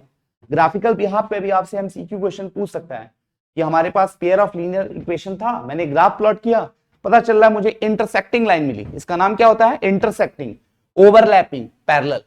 मुझे क्या मिला? पैरेलल लाइन मिली। तो कितने सोल्यूशन होंगे? No solution. इंटरसेक्टिंग मिला, यूनिक सोल्यूशन। और अगर एक दूसरे पे ओवरलैप कर रहा है तो वो क्या होता है? Infinitely many solution. देखिए अब अगला क्वेश्चन देख लेते हैं इस पे। ये देखिए, ये भी बड़ा बेहतरीन सा क्वेश्चन है, इसको सॉल्व करना है। अगर आपने क्लास में इसको एक बार पहले किया है तो ये आपके लिए बहुत ही आसान होगा, और अगर आप एग्जामिनेशन हॉल में पहली बार करने की कोशिश करेंगे तो इससे कॉम्प्लिकेटेड कुछ होगा भी नहीं। ध्यान से देखिए, ये क्वेश्चन थोड़ा सा एक पैटर्न को फॉलो कर रहा है। पैटर्न कौन सा? ये वाला पैटर्न। क्या है? पहले बार जो x का कोफिशिएंट है वो अगली बार y का है, और जो y का है वो x का। आपने पहचान लिया, आइडेंटिफाई कर लिया। आपको कुछ ज्यादा नहीं करना है, दो डमी इक्वेशंस बनाने। क्या करने हैं भाई? दो डमी इक्वेशंस बनाने। अगर इन दोनों को मैं एक बार सब्ट्रैक्ट कर दूं तो क्या मिलेगा? 71 माइनस 37 करेंगे तो क्या मिलेगा? 34x। इसमें से इसको माइनस करेंगे तो क्या मिलेगा? 34y। और इसमें से इसको माइनस करेंगे तो क्या मिलेगा? -34। अगर 34 कॉमन ले लिया तो क्या मिलेगा, -34, ये इससे डिवाइड हो गया तो x minus y is equal to क्या हो गया, -1। मैंने क्या किया, इन दोनों बड़े बड़े इक्वेशन को सिंप्लीफाई करके 2 डमी इक्वेशंस बना दिए, छोटे इक्वेशन, जिसको सॉल्व करना हमारे लिए बहुत इजी होगा as compare to this one. अगर इसको आप सॉल्व करोगे किसी भी मेथड से, ग्राफिकल करिए, एलिमिनेशन करिए, सब्स्टिट्यूशन करिए, या कोई भी मेथड, क्रॉस मल्टीप्लिकेशन करिए, बहुत कॉम्प्लिकेटेड होगा। और जब एग्जामिनेशन हॉल में आप बैठते हैं ना, तो वहां पे एक अलग प्रेशर होता है कि क्वेश्चंस को करने हैं, टाइम का प्रेशर रहता है, तो वहां गलती हो जाती है। तो मैंने क्या किया, एक बार दोनों को सब्ट्रैक्ट कर लिया और एक बार दोनों को ऐड कर लिया। अगर मैं ऐड करूं तो ये दोनों मिलके क्या हो जाएंगे, 108x, ये कितना हो जाएगा 108y, और ये कितना हो जाएगा 540। अगर मैं 108 कॉमन ले लूं तो x plus y is equal to क्या हो जाएगा 540, इससे डिवाइड किया तो 5 टाइम में चला गया, x plus y is equal to 5, equation number 2। अब आप बताइए इक्वेशन 1 और 2 को सॉल्व करके x और y की वैल्यू आप निकाल सकते हो नहीं? हाँ सर, सिंपल है। अगर मैं ऐड करूंगा तो क्या मिलेगा, y से y कैंसिल, 2x बराबर क्या 4 आएगा, x की वैल्यू 2 आ जाएगी और y निकल जाएगा। तो ये तरीका होता है ऐसे क्वेश्चन को सॉल्व करने का। पहचानेंगे कैसे, जब आपको कहीं क्रॉस का रिलेशन दिख जाए, मतलब x का कोफिशिएंट y के साथ और y वाला x के साथ दिख जाए, तो आपको 2 डमी इक्वेशंस बनाने होते हैं, एक बार ऐड और एक बार सब्ट्रैक्ट। आफ्टर दैट जो 2 इक्वेशन मिलेंगे उनको सॉल्व करने पे जो भी आंसर आएगा वो आंसर इस बड़े वाले इक्वेशन का हो जाएगा। क्लियर है? चलिए फिर अगला देख लेते हैं। ये देखिए, जैसे हम कंसिस्टेंसी और इनकंसिस्टेंसी की बात की है ग्राफिकल मेथड से, एक होता है फॉर्मूले के बिहाफ पे भी। अगर आपके पास कोई पेयर ऑफ लीनियर इक्वेशन है तो यूनिक, जैसे मान लो कि यूनिक सोल्यूशन के लिए आपने पढ़ा था कंडीशन क्या, a1 upon a2 is not equal to b1 upon b2। Infinity के लिए क्या पढ़ा था, a1 upon a2 is equal to b1 upon b2 is equal to c1 upon c2। ये a1 b1 c1 क्या है, ये x y और कांस्टेंट के कोफिशिएंट्स हैं। और नो सोल्यूशन के लिए क्या पढ़ा था आपने, a1 upon a2 is equal to b1 upon b2 but not equal to c1 upon c2। इससे रिलेटेड भी एग्जाम में क्वेश्चन एक आने के चांसेस हैं, आएगा कंफर्म लगभग, या तो वो एमसीक्यू में आ जाएगा तो 1 मार्क्स में आएगा, अदरवाइज वो 2 मार्क्स में क्वेश्चन पूछा गया है। अब इसमें करना क्या है, इस क्वेश्चन को थोड़ा ध्यान से देखिएगा। जब आप इस क्वेश्चन को पढ़ेंगे तो लिखा है find the value of c system of equation this and this has infinite solution. अब आपको पता है इनफाइनाइटली मेनी सॉल्यूशन के लिए क्या होता है, अभी यहाँ पे लिखा गया था इनफाइनाइटली मेनी सॉल्यूशन के लिए a1 upon a2 is equal to b1 upon b2 is equal to c1 upon c2 होता है। सबसे पहले देख लीजिए क्या इक्वेशन स्टैंडर्ड फॉर्म में, स्टैंडर्ड का मतलब x का कोफिशिएंट x के साथ, y का y के साथ और कांस्टेंट अलग है कि नहीं, हाँ सर है, बिल्कुल है। चलिए a1 क्या होगा, x का कोफिशिएंट कितना है, c है, यहाँ पे x का कोफिशिएंट कितना है 12 है, इज इक्वल टू y का कोफिशिएंट क्या है 3 है, यहाँ पे y का कोफिशिएंट क्या है c है, is equal to constant term कितना है 3 माइनस c है, और यहाँ पे कांस्टेंट टर्म क्या है -c है। ठीक है, भाई तीनों को सॉल्व करना है, उससे अच्छा इन दोनों को सॉल्व कर लेते हैं। क्या मिलेगा, C square is equal to 36 then C is equal to under root 36। याद रहे जब भी आप स्क्वायर रूट लेते हैं तो स्क्वायर रूट में पॉजिटिव और नेगेटिव दोनों वैल्यू आती है, हम दोनों को ही कंसिडर करेंगे, किसी को इग्नोर नहीं करना है। कुछ सर्टेन केसेस में इग्नोर करना होता है, जैसे मान लो कि कोई आपने वर्ड प्रॉब्लम किया और वहां पे एज आ रही है, पता चल रहा है तो हम नेगेटिव एज नहीं ले सकते हैं, लेंथ आ रहा है तो डिस्टेंस या कोई भी हाइट होती है वो नेगेटिव नहीं ले सकते, वो स्पेशल केसेस। लेकिन इन जनरल कहा जाए तो जब हम स्क्वायर रूट निकालते हैं तो स्क्वायर रूट के केस में क्या होता है, पॉजिटिव और नेगेटिव दोनों वैल्यू को कंसिडर करते हैं। तो यहाँ पे सी की वैल्यू क्या होगी, +6 एंड -6 बोथ, ये आपका आंसर हो जाएगा। यही मान लो कंडीशन इनफाइनाइटली की जगह पे यूनिक होता तो यूनिक का कंडीशन लगाते, नो सोल्यूशन का होता तो नो सोल्यूशन का। आपको कंडीशन पता है, वैल्यू रखा, सिंप्लीफाई किया, आंसर 2 मार्क्स आपके अपने। चलिए इसको देखने के बाद फिर अगला देख लेते हैं। अब देखिए एक क्वेश्चन कंफर्म है वर्ड प्रॉब्लम का पूछा जाएगा, और वर्ड प्रॉब्लम के क्वेश्चन को सॉल्व करने के लिए दो मेथड आपके पास है, एक आपका है क्वाड्रेटिक का और एक आपका लीनियर का। एग्जामिनेशन में आप कहीं से ये नहीं पता कर पाएंगे कि सर ये क्वेश्चन लीनियर का है या क्वाड्रेटिक का है, आप दोनों में से जो भी मेथड लगता है लगा सकते हैं। ठीक है, अब जैसे हम टॉपिक की बात करें, इंपॉर्टेंट टॉपिक, तो sir age, time and distance, boat and stream और आपका 2 डिजिट नंबर वाले क्वेश्चन, ये बड़े इंपॉर्टेंट है, ये कई बार पूछे गए हैं और पूछे जाएंगे। जैसे इस क्वेश्चन में देखिएगा एज से रिलेटेड बात कर रहा है, present age of father is 3 year more than, जो भी कंडीशन दिया है, अब इस कंडीशन के बिहाफ पे हमको इक्वेशन प्रिपेयर करना है, आफ्टर दैट सॉल्व करना है, फिर आंसर आएगा। तो जब भी एज की बात होती है तो हमेशा हमको सपोज कहां करना होता है, क्वेश्चन की स्टार्टिंग कहां से करनी होती है, वो हमेशा प्रेजेंट एज के बिहाफ पे करनी होती है। इसके बिहाफ पे करनी होती है, प्रेजेंट एज के। भाई दो लोग हैं, उन दोनों लोग के एजेस के बीच में कोई रिलेशन दिया हो, उनके बीच में कोई रिलेशन दिया होगा। तो सबसे पहले मान लेते हैं प्रेजेंट एज। अच्छा बताओ, जैसे मेरी एज अगर 30 ईयर इस समय है, 10 साल पहले मेरी एज कितनी रही होगी? 20 रही होगी। भाई पहले जब भी आएगा तो अपने प्रेजेंट एज में से वो वैल्यू सब्ट्रैक्ट करते हैं। और जब मैं बात की करूं, जैसे मैं कह रहा हूं इसमें 30 हूं, 10 साल के बाद मेरी एज सर 40 होगी, कैसे पता? आपने उसमें प्लस किया। तो यहां देखिएगा, present age of father is 3 year more than 3 times the age of his son. मतलब दो लोग हैं, कौन कौन? फादर और उसका सन। तो let the present age of father. भाई यहां पे आप x और y कंसीडर कर सकते हैं, और यही अगर क्वाड्रेटिक में होता तो x y कंसीडर नहीं करते, केवल एक वेरिएबल में यूज करना होता है। मैंने फादर की एज को x मान लिया एंड प्रेजेंट एज ऑफ सन क्या होगा? y मान लिया। अब अकॉर्डिंग टू क्वेश्चन हमको केस बनाना है, कंडीशन बनाना है, इक्वेशन बनाना है। लीनियर इक्वेशन से सॉल्व करना है, कितने इक्वेशन की जरूरत पड़ेगी? सर 2 इक्वेशन की जरूरत पड़ेगी। अगर आपके पास पेयर ऑफ लीनियर इक्वेशंस हैं तो 2 अननोन की वैल्यूज को आप इजिली निकाल सकते हैं। क्या कंडीशन है? Present age of father is 3 year more than 3 times. अब इसको थोड़ा डिकोड करिए। फादर की जो एज है वो अपने बेटे की एज से 3 साल ज्यादा है, किसके? 3 गुने से। तो सबसे पहले क्या करेंगे, फादर की एज x थी, ये अपने बेटे की एज का 3 गुना कर दिए और इसमें 3 ऐड कर दिए। अब इसको थोड़ा सिंप्लीफाई करेंगे तो x minus 3y is equal to 3, equation number 1 आ जाएगा। बोलिए, पहला इक्वेशन बन गया, पहला इक्वेशन बन गया, पहला इक्वेशन बन गया। क्यों 3 ऐड किया, समझ में आ रहा है ना? पहले अपने बेटे की एज का 3 टाइम किया, उसमें 3 ऐड कर लिया। अब बात आ रही है दूसरा कंडीशन, फिर आगे देखिएगा। 3 इयर्स लेटर, 3 साल के बाद, आफ्टर 3 ईयर, आफ्टर 3 ईयर, 3 साल के बाद, 3 साल के बाद अब क्या है भाई? अब 3 साल के बाद की बात करें तो दोनों की एजेस में 3 साल का चेंज आएगा। भले मान लो इस समय जो फादर है उसकी एज 40 ईयर है और बच्चे की 10 साल है, तो 3 साल के बाद इसके भी एज में 3 ईयर का चेंज आएगा और बच्चे के भी एज के में। तो यहां क्या लिखा है? 3 ईयर लेटर। तो 3 साल के बाद अगर मैं बात करूं, फादर की एज कितनी हो जाएगी? फादर की एज x प्लस 3 हो जाएगी और सन की एज कितनी हो जाएगी? y प्लस 3 होगी। कोई डाउट इसमें? अब यहां पे अकॉर्डिंग टू कंडीशन, क्वेश्चन के अकॉर्डिंग क्या कह रहा है? 3 year later, hence the father's age will be 10 year more than twice the age of his सन।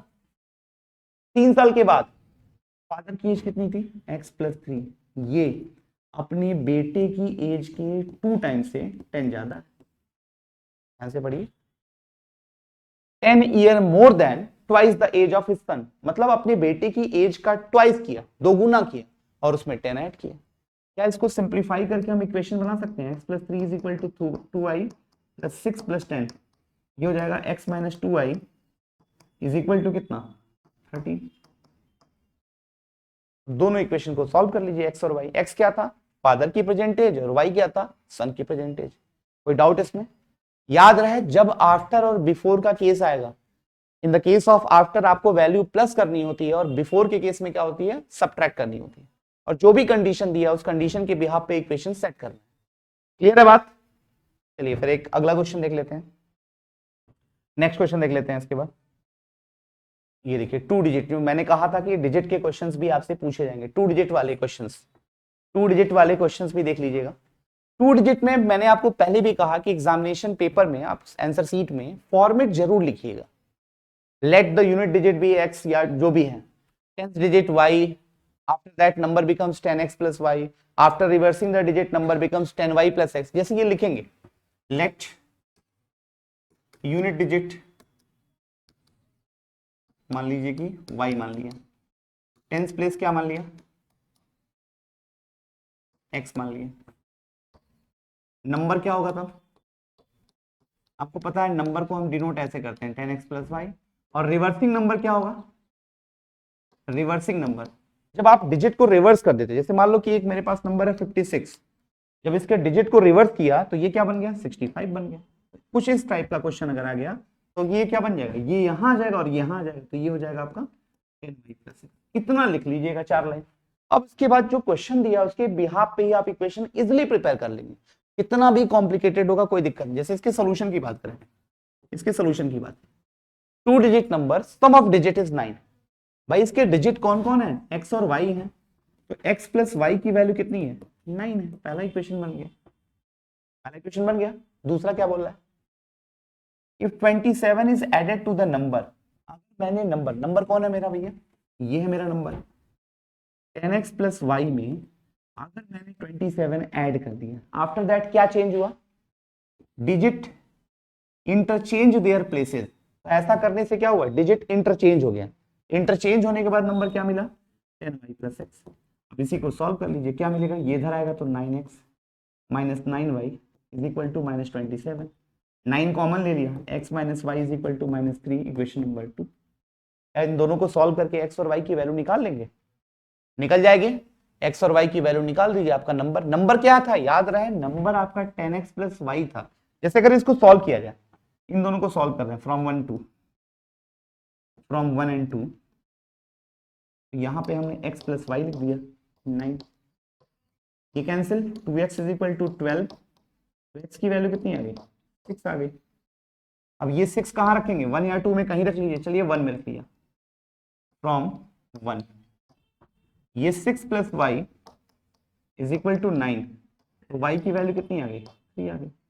कुछ बच्चे जल्दीबाजी के चक्कर में या गलती के चक्कर में क्या करते हैं, अब देखिएगा, अच्छा ये माइनस था, सॉरी एक गलती यहाँ पे हो गई है, देखिएगा, नहीं हो जाता है वो कैलकुलेशन मिस्टेक है।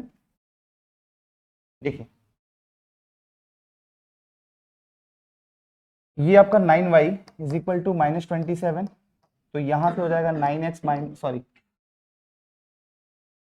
x minus y is equal to -3, ये 2 था, और 1 क्या था आपका x plus y is equal to 9।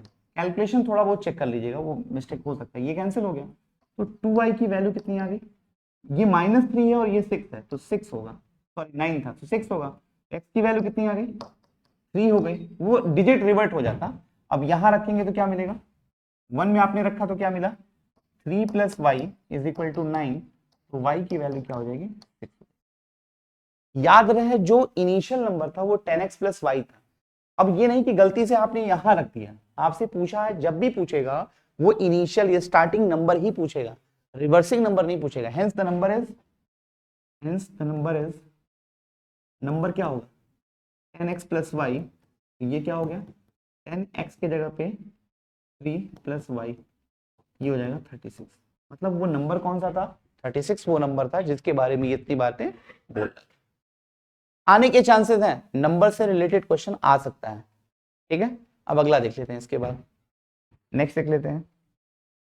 अब देखिए ये भी इस टाइप का क्वेश्चन 2 बार आप जब प्रीवियस ईयर उठा के देखोगे 23 और 24 के पेपर में कुछ इसी से रिलेटेड क्वेश्चन आया था, वो जया स्कोर या ऐसे करके नंबर सिंपल क्वेश्चन आया था, सिंपल आपके क्वेश्चन आया था, उसी से रिलेटेड थोड़ा सा कॉम्प्लिकेटेड क्वेश्चन ये है, तो मैंने इसको इसलिए रखा है कि थोड़ा सा कॉम्प्लिकेटेड क्वेश्चन को भी आप देख लीजिए, कंडीशन कैसे चेंज हो रही है। कह रहा है कि देयर आर 2 क्लास, ये 2 क्लास ए और बी, ठीक है, ए और बी में if 10 student are sent A to B, तो सबसे पहले मान लेते हैं कि ए और बी में कितने बच्चे हैं, लेट मान लेते हैं पहले,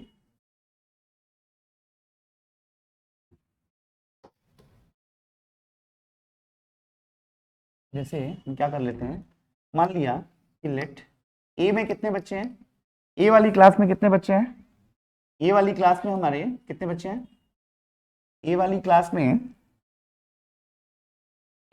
में कितने बच्चे हैं भाई, हमने मान लिया कि x बच्चे हैं, ठीक है, और बी वाली क्लास में कितने बच्चे हैं y बच्चे हैं। ए वाली क्लास में कितने हैं x हैं और बी वाली क्लास में कितने हैं y। अब क्या कह रहा है कि 10 students are sent from A to B, हमने क्या किया इसमें से इसमें भेज दिया 10 स्टूडेंट। कंडीशन देखिएगा, अगर मान लो कि दोनों क्लासेस में इक्वल नंबर ऑफ बच्चे थे, मतलब जो भी थे x था और y था, अगर किसी क्लास से कुछ बच्चे चले जाते हैं दूसरी में, समझिएगा, अगर दूसरी क्लास में चले गए तो यहां पे कुछ सीट्स वैकेंट होगी और वहां पे कुछ सीट क्या होगी, फुलफिल होगी। तो यही देखिएगा, मैंने एक्स और वाई मान लिया। पहला केस क्या दिया है, फर्स्ट केस क्या दिया है, फर्स्ट केस में कह रहा है कि 10 student are sent from A to B, A से बी में चले गए। तो अब क्या हो गया, if 10 student sent from A to B, अगर ए से बी में चले गए तो अब आप ए में कितने बच्चे होंगे भाई, ए में कितने थे पहले, एक्स थे, अब कितने हो गए, एक्स माइनस 10। भाई 10 चले गए तो 10 की कमी होगी, और बी में कितने हो जाएंगे, वाई प्लस, कोई प्रॉब्लम इसमें, एक्स में सॉरी ए में एक्स माइनस 10, क्योंकि 10 चले गए तो 10 की कमी हो गई, और बी में कितने थे, वाई थे, 10 आ गए तो 10 ज्यादा हो गए। ये बात क्या, फिर क्या करें, the number of student in each room becomes the same. अब क्या है कि ऐसा करने के बाद दोनों क्लासेस में जो बच्चे थे वो बराबर, अकॉर्डिंग टू क्वेश्चन ए के बच्चे और बी के बच्चे दोनों बराबर हो गए। ध्यान से देखना, कोई परेशानी। अब इसको थोड़ा सिंप्लीफाई करके इक्वेशन कैसे बनेगा, x minus y is equal to 20, पहला इक्वेशन बन गया, कोई प्रॉब्लम, फर्स्ट इक्वेशन बन गया, कोई प्रॉब्लम नहीं है। अब आते हैं सेकंड कंडीशन पे आ जाते हैं हम लोग, सेकंड कंडीशन पे आते हैं।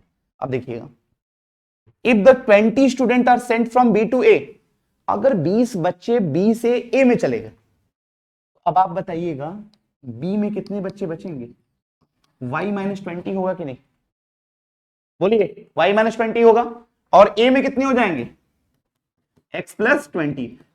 एक जगह से बच्चा गया तो वहां पे उसकी वैकेंसी हो गई, वैकेंट हो गए, और दूसरे जगह गया तो वहां पे फुलफिल हो गया, एक्स्ट्रा हो गया। अब इसके अकॉर्डिंग क्वेश्चन क्या कर रहा है, the number of student in A becomes double the number of, अब ए के पास जो नंबर है वो डबल हो गया बी से। तो अकॉर्डिंग टू क्वेश्चन यहां पे ए के बच्चे कितने हैं, ये जस्ट डबल हो गया, कोई परेशानी किसी को।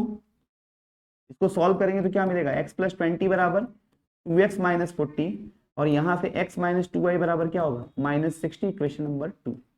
कोई परेशानी सर, दो इक्वेशन है, सॉल्व करके x और y की वैल्यू निकल जाएगी। सर x क्या था, a में जितने बच्चे थे, और b क्या था, y क्या था, b में जितने बच्चे। एकदम से बेहतरीन क्वेश्चन है ये, कॉम्प्लिकेशन इससे रिलेटेड क्वेश्चन आपसे पूछा जा सकता है एग्जाम में, कुछ ज्यादा टफ नहीं है, बट जैसे चीजों को थोड़ा कॉम्प्लिकेटेड बनाया गया है, जानबूझ के बनाया गया है। भाई दो क्लास में बच्चे थे, ए और बी में, एक्स इसमें थे, वाई इसमें थे, पहले बोल रहा कि इसमें से 10 चले गए तो 10 इधर जाएंगे तो इसके पास 10 कम हो गए, इसके पास 10 ज्यादा हो गए, अकॉर्डिंग टू क्वेश्चन। अब दोनों में नंबर ऑफ स्टूडेंट क्या हो गए, बराबर हो गए।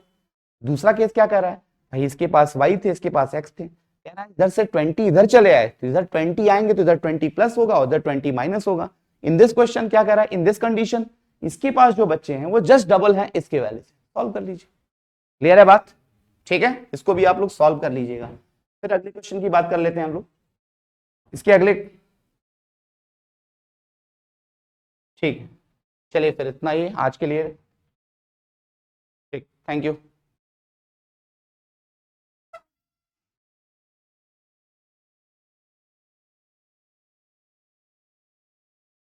चलिए अब देखते हैं हम लोग क्वाड्रेटिक इक्वेशन, ठीक है। क्वाड्रेटिक इक्वेशन में कुछ क्वेश्चंस आपसे पूछे जाएंगे, नेचर ऑफ रूट से रिलेटेड, फैक्टराइजेशन से रिलेटेड, और वर्ड प्रॉब्लम, ठीक है। तो वर्ड प्रॉब्लम आपने क्वाड्रेटिक के पहले लीनियर में भी पढ़ा है, वही सारे वर्ड प्रॉब्लम यहां पर भी आने हैं। तो आप वर्ड प्रॉब्लम चाहें तो क्वाड्रेटिक से करिए या लीनियर से करिए। जैसे ये क्वेश्चन आपको दिख रहा है क्वाड्रेटिक का, ये बड़ा बेहतरीन सा क्वेश्चन है, मुझे याद आ रहा है कि ये 2019 में के पेपर में ये क्वेश्चन सेम ऐसे ही आया था। इसको सॉल्व करने का जो तरीका है वो थोड़ा सा डिफरेंट है, नॉर्मल अप्रोच नहीं है, और यहाँ पे बोर्ड एग्जाम में ऐसे क्वेश्चन के आने के भी चांसेस ज्यादा हैं जहां पे नॉर्मल अप्रोच ना हो, उसमें थोड़ा सा ट्रिकी अप्रोच हो। जैसे यहाँ पे देखा जाए, अब ये क्वाड्रेटिक आपको दिख नहीं रहा है क्योंकि आप इसको देखेंगे कहीं पे एक्स स्क्वायर का टर्म नहीं दिख रहा है। तो आपको करना क्या है, सबसे पहले जो वेरिएबल्स के टर्म है, एक्स के टर्म, उसको एक पास ले गए। अच्छा आप बताइए, यहां से एक्स का टर्म इधर जाना इजी है या इधर से एक्स का टर्म लाना इधर इजी? तो आप कहोगे सर इधर से x का टर्म इधर लाना हमारे लिए इजी है, तो आप क्या करेंगे, 1 upon a plus b plus x minus 1 upon x is equal to 1 upon a plus 1 upon b. ये हो गया। चलिए दोनों साइड सिंप्लीफाई करते हैं। यहाँ पे एलसीएम क्या होगा, x in bracket a plus b plus x, ये क्या होगा, x minus a plus b plus x is equal to, यहाँ पे एलसीएम क्या होगा, ए बी बी प्लस, यहां देखना जब ये माइनस सिंबल इसके अंदर अब ऑपरेट होगा तो ये नेगेटिव होगा, ये नेगेटिव होगा, और ये आपका, एक काम करते हैं अगले स्टेप पे ही बता देते हैं इसको, डायरेक्ट हम मल्टीप्लाई करके दिखा देते हैं। क्या होगा, यहाँ पे एलसीएम लिया x, तो a plus b plus x, ये हो जाएगा x, इसका मल्टीप्लाई माइनस के साथ करेंगे तो ये सारे के सारे टर्म पॉजिटिव हैं, तो सारे के सारे टर्म क्या होंगे, नेगेटिव हो जाएंगे, minus a minus b minus x. और यहाँ पे एलसीएम लिया तो ए बी, ये b प्लस ये है a प्लस बी, इसको लिख सकते हैं। यहाँ देखिएगा x से x कैंसिल हो गया, यहाँ पे अगर मैं देखूं तो माइनस ए माइनस बी है, माइनस आपने कॉमन ले लिया तो a प्लस बी अपॉन, और इसका मल्टीप्लाई करेंगे तो x a plus x b plus x square is equal to a plus b upon a b. ये a प्लस बी से a प्लस बी कैंसिल हो गया, आपने क्रॉस मल्टीप्लाई किया, आपने क्रॉस मल्टीप्लाई किया, तो क्रॉस मल्टीप्लाई करने के बाद वैल्यू क्या होगी, देखिएगा ये इस साइड आ गया, तो x square plus a x plus b x, ठीक है, इज इक्वल टू क्या होगा, ये ए बी का मल्टीप्लाई -1 में होगा तो ये माइनस ए बी, ठीक, इतना क्लियर है। अब आप क्या करोगे सर, इसको इस साइड ट्रांसफर करोगे तो मिलेगा x square plus a x plus b x plus a b equal to 0, ठीक। अब आपको फैक्टराइज भी नहीं करना है, केवल आपको कॉमन लेना। देखो क्वेश्चन आपका स्टैंडर्ड में जो था वो क्वाड्रेटिक दिख नहीं रहा था, बट जैसे ही आपने सिंप्लीफाई किया, आफ्टर सिंप्लीफिकेशन ये क्वाड्रेटिक इक्वेशन, और वो भी क्या है, स्प्लिटेड फॉर्म में, केवल आपको कॉमन लेना है। यहाँ से कॉमन क्या होगा सर, यहाँ से कॉमन x होगा तो x प्लस ए, और यहाँ से कॉमन b होगा तो x प्लस बी। अब यहाँ देखिएगा एक ब्रैकेट में आपका, और यहाँ से b कॉमन ले लिया है तो ये a हो जाएगा, x प्लस ए बनेगा, और यहाँ पे क्या मिलेगा, x plus b is equal to 0, ठीक है। अब देखिएगा एक ब्रैकेट में आप इसको सॉल्व करेंगे तो x की वैल्यू माइनस ए होगी, और दूसरे ब्रैकेट में जब सॉल्व करेंगे तो x की वैल्यू क्या होगी, माइनस बी, ठीक। तो ये क्वेश्चन आपका सॉल्व होगा। अब इसमें एक क्वेश्चन और आपको बुक में देखने को मिलेगा, यहाँ पे जो है 2a और 2x होता है, जहां पे a और x था वहां पे 2a और 2x होगा।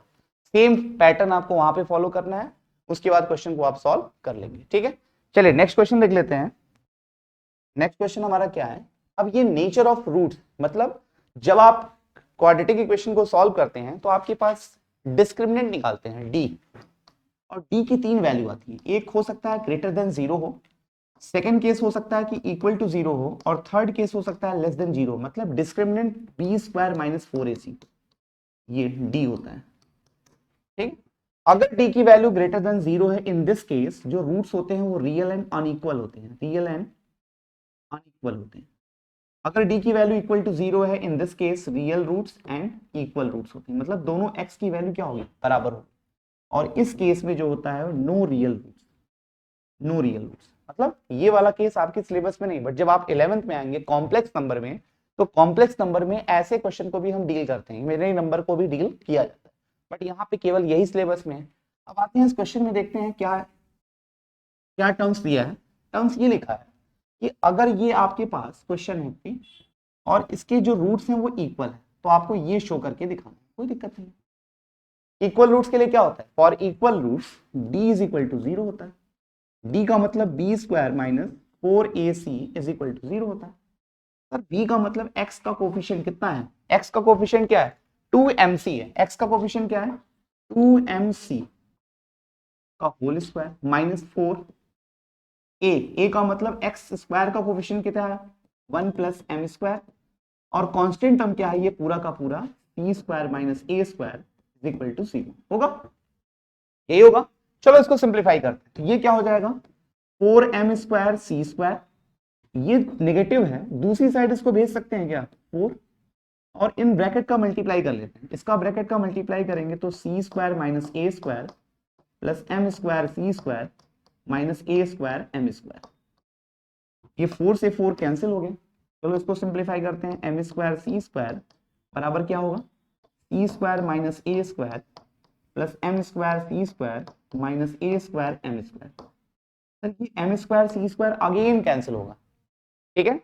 अब ये c स्क्वायर जो है इसको ऐसे रख दिया, ठीक है, और इन दोनों टर्म को दूसरी साइड शिफ्ट कर लिया, चाहे तो आप इसको ऐसे भी कर सकते हैं, जैसे देखिएगा यहाँ पे c स्क्वायर था, ये c स्क्वायर को इस साइड ही रख दीजिए। सर ये और ये दोनों नेगेटिव टर्म है, इस साइड आएगा तो क्या मिलेगा, a स्क्वायर पॉजिटिव होगा और a square m square positive होगा, इन दोनों प्लेसेस पे कुछ कॉमन दिख रहा है? हाँ सर, ए स्क्वायर कॉमन दिख रहा है। क्या मिलेगा? 1 + m² = c²। यही तो प्रूफ करके दिखाना है, यही तो प्रूफ करके दिखाना था। ये इसका आ गया। इससे रिलेटेड भी ये क्वेश्चन कई बार पूछा गया है, इससे रिलेटेड 3-4 क्वेश्चन आपको देखने को मिलेगा, और खास करके हर बार जो है वो इक्वल रूट का कंडीशन अप्लाई करता है। तो इक्वल रूट के केस में क्या होता है? b² - 4ac = 0। आपने केवल वैल्यू पुट करनी है आफ्टर सिंप्लीफिकेशन, जो भी प्रूफ करने के लिए बोलेगा वो इजी प्रूफ हो जाएगा। ठीक है, चलिए अब नेक्स्ट देख लेते हैं। ये देखिए, जो हम बोट एंड स्ट्रीम की बात कर रहे थे वर्ड प्रॉब्लम में, ये आ गया। अब बोट एंड स्ट्रीम का थोड़ा कॉन्सेप्ट एक बार समझ लीजिएगा। बोट एंड स्ट्रीम में क्या होता है? एक बोट होगा और पानी की भी अपनी कुछ फ्लो होगी, ठीक है, कुछ स्पीड उसका भी होगा। करंट बोलेंगे, स्ट्रीम बोलेंगे, उसकी भी कुछ स्पीड होगी। तो अगर मान लीजिए कि बोट का जो स्पीड है वो x किलोमीटर या km/h है, और स्ट्रीम का मतलब पानी का जो स्पीड है y km/h है। यहां समझने वाली बात यह है कि अप स्ट्रीम और डाउन स्ट्रीम क्या होता है। अगर आपको अप स्ट्रीम और डाउन स्ट्रीम का कॉन्सेप्ट क्लियर है तो क्वेश्चन सॉल्व करने में कोई दिक्कत नहीं होगी। अब समझिएगा अप स्ट्रीम और डाउन स्ट्रीम क्या होता है। जैसे मान लो कि बोट का फ्लो इधर है और पानी का फ्लो भी इधर ही है, दोनों एक ही डायरेक्शन में जा रहे हैं। तो अब आप बताइए रिजल्टिंग स्पीड क्या होगी? ज्यादा होगी या कम होगी? ज्यादा होगी। ऑब्वियस सी बात है कि जिधर पानी का फ्लो है उधर ही हम अपनी बोट लेके जा रहे हैं, तो हमारी स्पीड ऑटोमेटिक बढ़ जाए। उस केस को कहते हैं डाउन स्ट्रीम। क्या बोलते हैं उसको? Down stream. और इन दिस केस जो रिजल्टिंग स्पीड होती है उन दोनों स्पीड्स का सम। एक दूसरा कंडीशन, सर पानी का फ्लो इस साइड से इधर आ रहा है और हमारा बोट इधर जा रहा है, मतलब जस्ट अपोजिट फिनोमिना है, दोनों अपोजिट केसेस हैं। इस केस में आप बताइए अगर बोट की स्पीड पानी की स्पीड से ज्यादा नहीं होगी तो वो फ्लोट नहीं करेगी, वो पता चलेगा पानी उसको अपने साथ लेके चला जाएगा। ठीक है, तो यहां पे क्या करना होगा? यहां पे जो रिजल्टिंग स्पीड होगी वो इन दोनों स्पीड का क्या होगा? डिफरेंस होगा। तो इसको लिखेंगे अप स्ट्रीम। अप स्ट्रीम क्या होगा? वो x - y। ये बस आपको याद रखना, बाकी तो पुराना काम आपको करना है। देखिएगा इस क्वेश्चन में क्या बोला है। A motorboat whose speed in still water is 24 km/h takes 1 hour more to go 32 km upstream than to the return the downstream to the same spot। अच्छा, कोई बोट है वो एक जगह से जाती है। अब भाई मान लो कि जैसे बोट यहां से जा रही है यहां तक, ठीक है, पानी का फ्लो इधर, तो जब वो जाएगी बोट तो डाउन स्ट्रीम होगा, लेकिन जब वो रिटर्न आएगी उस केस में क्या होगा? अप स्ट्रीम होगा। भाई जब रिटर्न आएगी तो पानी का फ्लो तो इधर ही है, बट बोट का डायरेक्शन क्या हो जाएगा? अपोजिट हो जाएगा। उस केस में क्या होगा? अप स्ट्रीम होगा। तो यही कह रहा है, यहाँ पे कुछ मिस्टेक है, प्रिंटिंग मिस्टेक। ये 1 आवर ज्यादा लेता है, 1 घंटा ज्यादा लगता है। तो हमको क्या दिया है? बोट की स्पीड दे दिया है, लिखा है motor boat goes whose speed is in still water is 24, मतलब मोटर बोट की स्पीड दे दिया है। हमको स्ट्रीम का स्पीड नहीं पता है, तो चलिए इसको देख लेते हैं पहले कैसे इक्वेशन बनेगा। देखिएगा, अब let the speed of stream, पानी की स्पीड जो है वो हमने x km/h मान लिया। अब बोट की कितनी है? बोट का गिवन है 24 km/h। तो आपको यहां पे लिख देना है अप स्ट्रीम क्या होगा? अप स्ट्रीम स्पीड क्या होगी? 24 - x होगी। अप स्ट्रीम में अभी थोड़ी देर पहले पढ़ा आपने, माइनस करना है। और डाउन स्ट्रीम में क्या होगा? डाउन स्ट्रीम में जो होगा वो 24 + x। ठीक, लिखा है 32 किलोमीटर की डिस्टेंस टोटल जानी है। आपने पढ़ा है speed is equal to distance upon time होता है, तो टाइम इज इक्वल टू क्या होगा? डिस्टेंस अपॉन स्पीड होगा। डिस्टेंस अपॉन स्पीड होगा। तो टोटल डिस्टेंस 32 किलोमीटर कह रहा है कि 32 किलोमीटर जाने में अप स्ट्रीम में और रिटर्न डाउन स्ट्रीम में उसको 1 घंटा क्या लगता है? ज्यादा लगता है। अब आप बताइए कब ज्यादा लगेगा? जब स्पीड आपकी ज्यादा होती है तो टाइम कम लगता है कि ज्यादा लगता है? टाइम और स्पीड के बीच में कैसा रिलेशन होता है? यहां देखिएगा, टाइम और स्पीड के बीच में इनवर्स रिलेशन होता है। अगर आपने स्पीड को इंक्रीज किया, इन दिस केस टाइम क्या होगा? कम हो जाएगा। और अगर आपने स्पीड को डिक्रीज किया तो टाइम क्या होगा? इंक्रीज होगा। तो अब आप देखिएगा जो डाउन स्ट्रीम है स्पीड ज्यादा है, स्पीड ज्यादा है टाइम कम लगेगा। अप स्ट्रीम में क्या है? स्पीड कम है टाइम ज्यादा लगेगा। तो यहां पे क्या करना है? जब वो जाएगा 32 kilometre upstream then to the return downstream, 1 घंटे ज्यादा लगेगा। तो जब वो जा रहा है अप स्ट्रीम में, तो अप स्ट्रीम में उसका टाइम क्या होगा, time in up stream, up stream में टाइम कितना होगा सर, 32 किलोमीटर डिस्टेंस था और स्पीड कितनी है 24 माइनस एक्स होगी। कोई प्रॉब्लम, कोई प्रॉब्लम। दूसरा क्या है, time in down stream, down stream, down stream में 32 और स्पीड कितनी है 24 प्लस एक्स। अच्छा ये बताइए, ये भी टाइम है और ये भी टाइम, दोनों टाइम है, कौन सा टाइम ज्यादा है, कौन सा टाइम ज्यादा है, थोड़ा सा कॉमन सेंस लगाइए। अरे सर अभी आपने बोला है स्पीड ज्यादा है टाइम कम है, ये स्पीड ज्यादा है तो टाइम कम लगेगा, स्पीड कम है टाइम ज्यादा लगेगा, तो ये वाला टाइम ज्यादा है। और क्वेश्चन में क्या बोला है, 1 घंटा ज्यादा ले, कौन लेगा भाई, जो ज्यादा ले रहा है। तो यहाँ पे अकॉर्डिंग टू क्वेश्चन क्या इक्वेशन बनेगा, 32/24 minus x minus 32/24 plus x is equal to what, 1। इन दोनों के टाइम का डिफरेंस कितना है, 1 आवर का डिफरेंस है।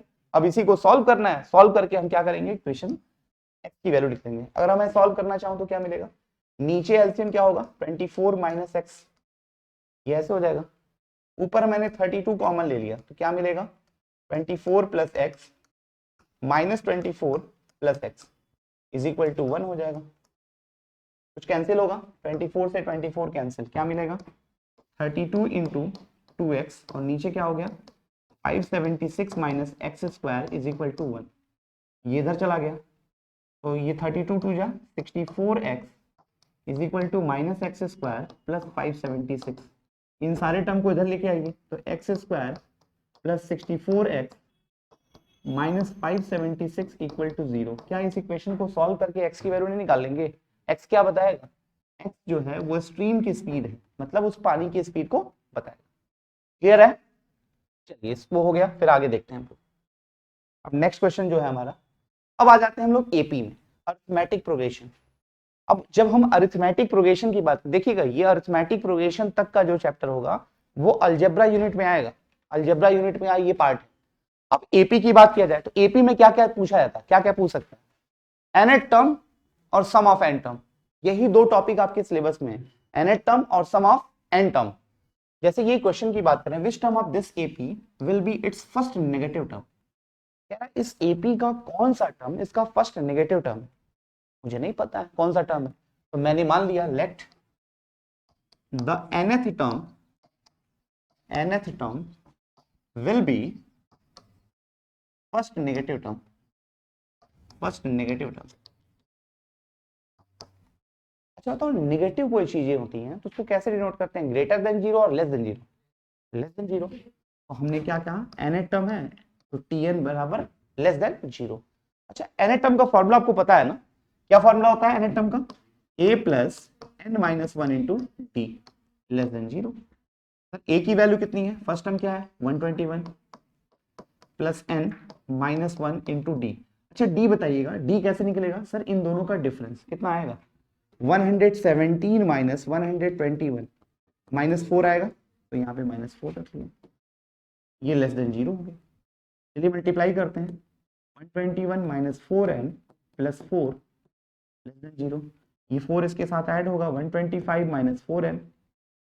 देखिएगा इनइक्वालिटीज होती है, इसको इनइक्वेशंस बोलते हैं, आप 11th में डीपली पढ़ेंगे, बट यहाँ पे इक्वेशन को और इनइक्वेशन में बस माइन्यूट सा डिफरेंस होता है, वो मुझे लगता है डिफरेंस यहाँ पे कैलकुलेट भी नहीं करना है, सिंपल जैसे आपने इक्वेशन को सॉल्व किया वैसे ही इन इक्वेशन को सॉल्व कर सकते हैं।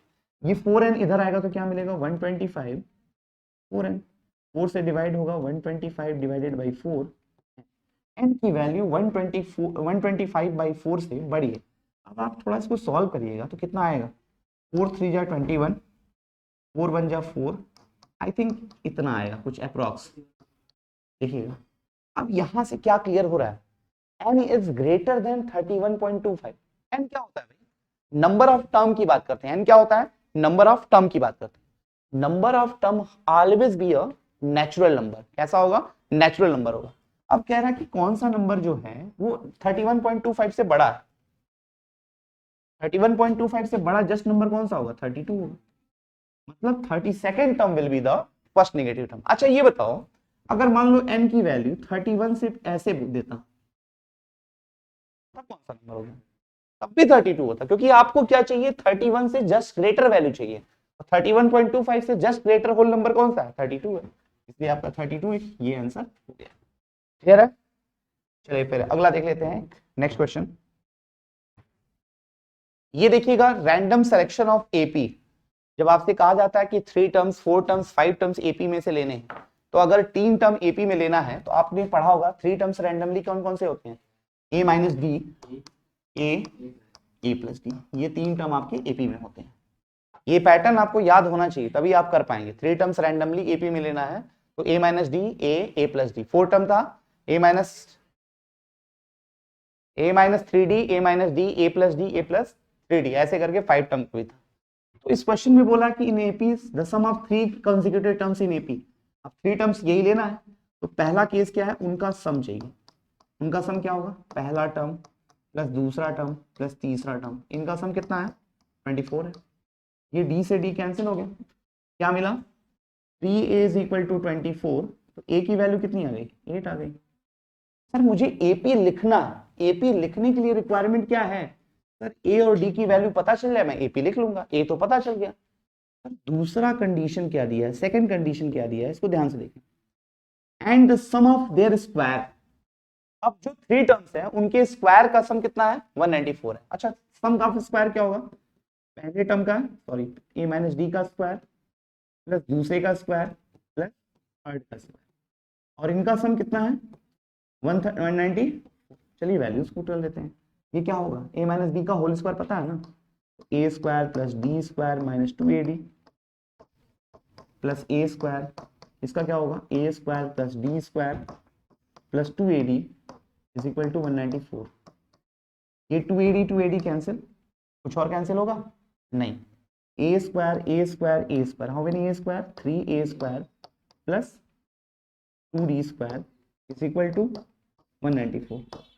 सर ए की वैल्यू आपने निकाल रखी है ना, कितनी निकाली है? 8। तो ये 8 का स्क्वायर कितना होगा? 64, 194 होगा। चलो इसको सिंप्लीफाई कर लेते हैं, सिंप्लीफाई करेंगे तो क्या मिलेगा? 2d इज इक्वल टू कितना हो जाएगा? 194 माइनस 192, तो यहां से 2d की वैल्यू कितनी आ गई? 2, तो d इज इक्वल टू 1। ठीक, ये सॉरी, ये स्क्वायर है, ये गलती हो रही है, स्क्वायर है, डी स्क्वायर इक्वल टू 1। और आपको पता है जब भी आप स्क्वायर रूट लेते हैं तो positive and negative both value को कंसिडर करना चाहिए। तो यहां से डी की वैल्यू क्या होगी? Plus minus 1।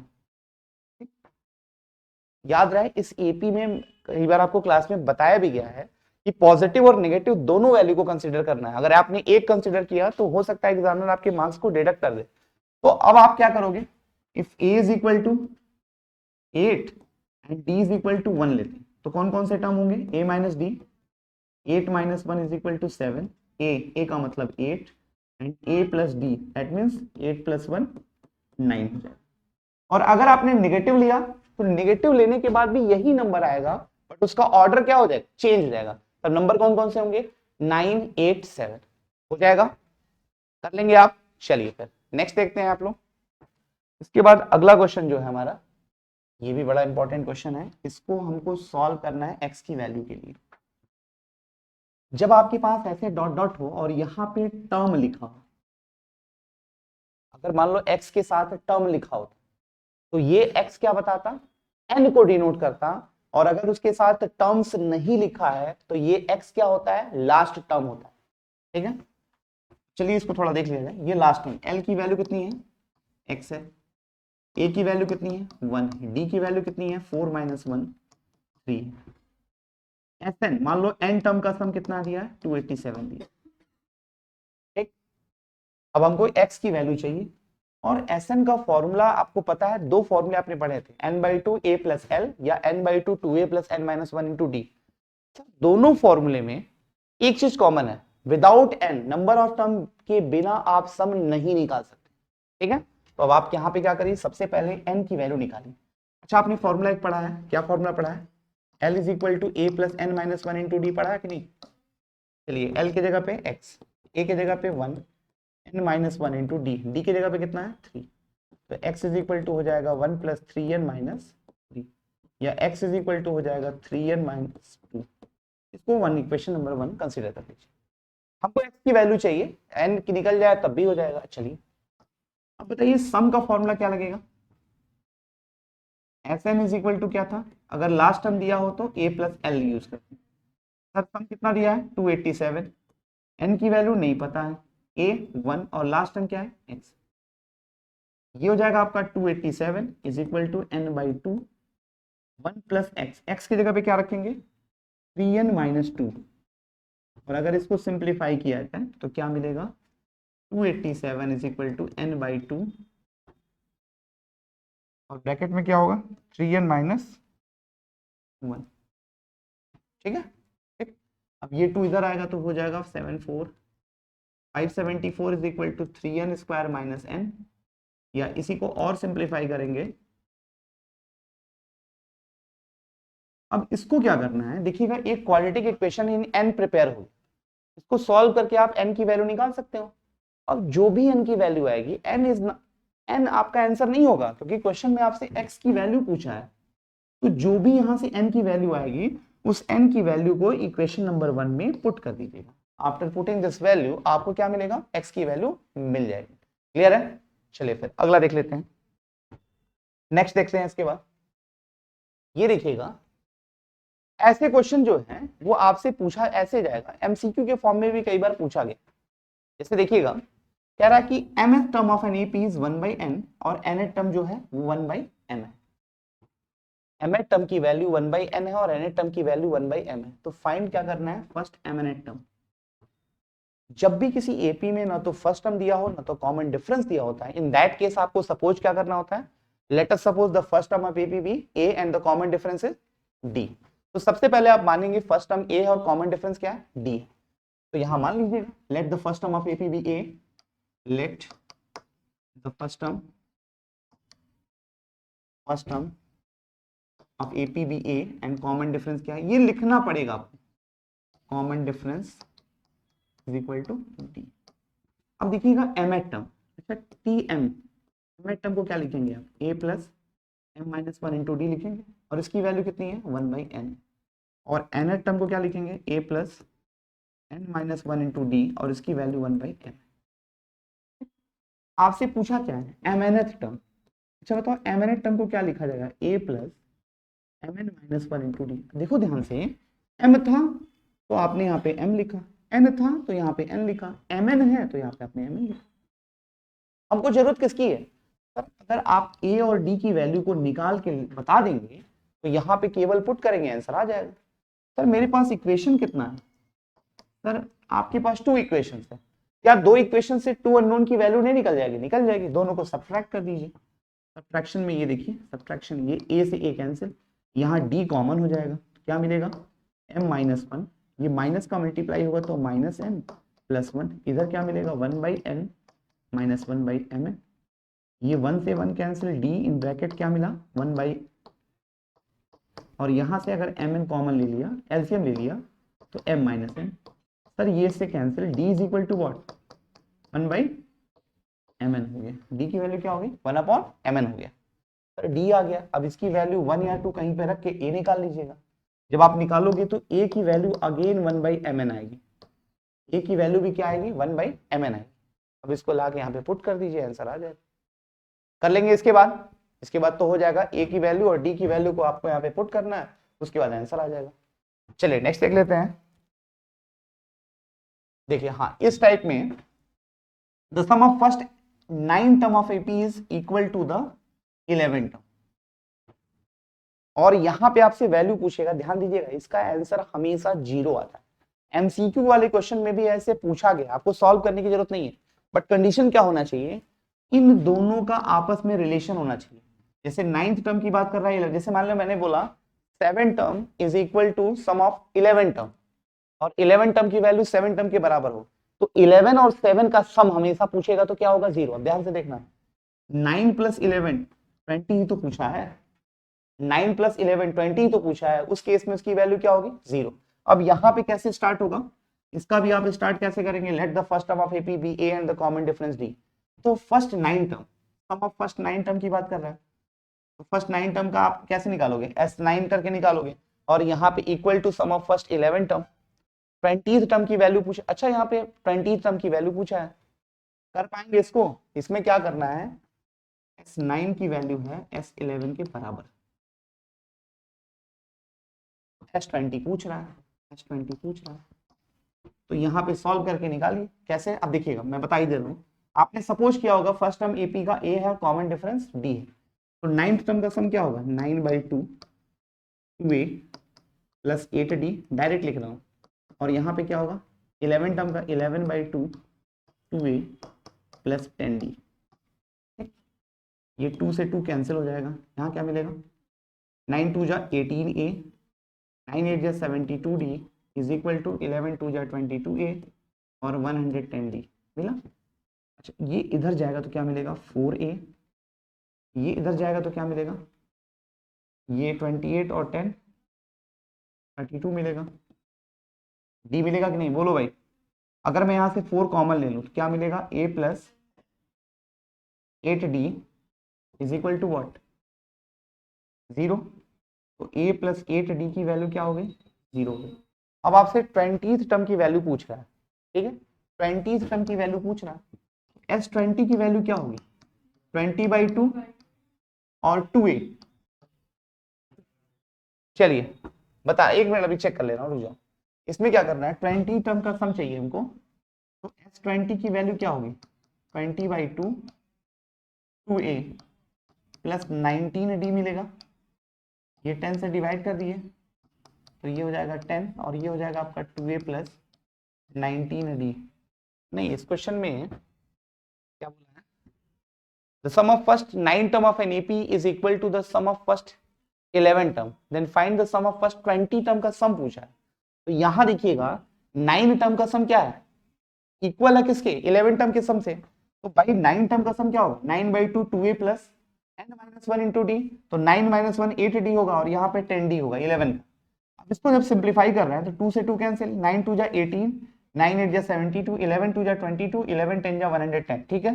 अब ये क्या हो गया, ये इधर जा रहा है तो 22 - 18 क्या होगा 4a, और ये इधर जाएगा तो कितना होगा 32 ही, नहीं ये गलत हो रहा है, एक मिनट ये यहाँ पे कैलकुलेशन थोड़ा मिस्टेक हो रहा है, देख लेते हैं 4a, ये क्या होगा ये 72 था, 110 में से 72 को सब्ट्रैक्ट करें तो यहाँ पे आएगा कितना 38d होगा, ठीक, क्योंकि वो आगे चल के कहीं ना कहीं कैलकुलेशन की मिस्टेक होगी तो वहां पे पकड़ा जाएगा, क्योंकि वहां पे नहीं बन रहा।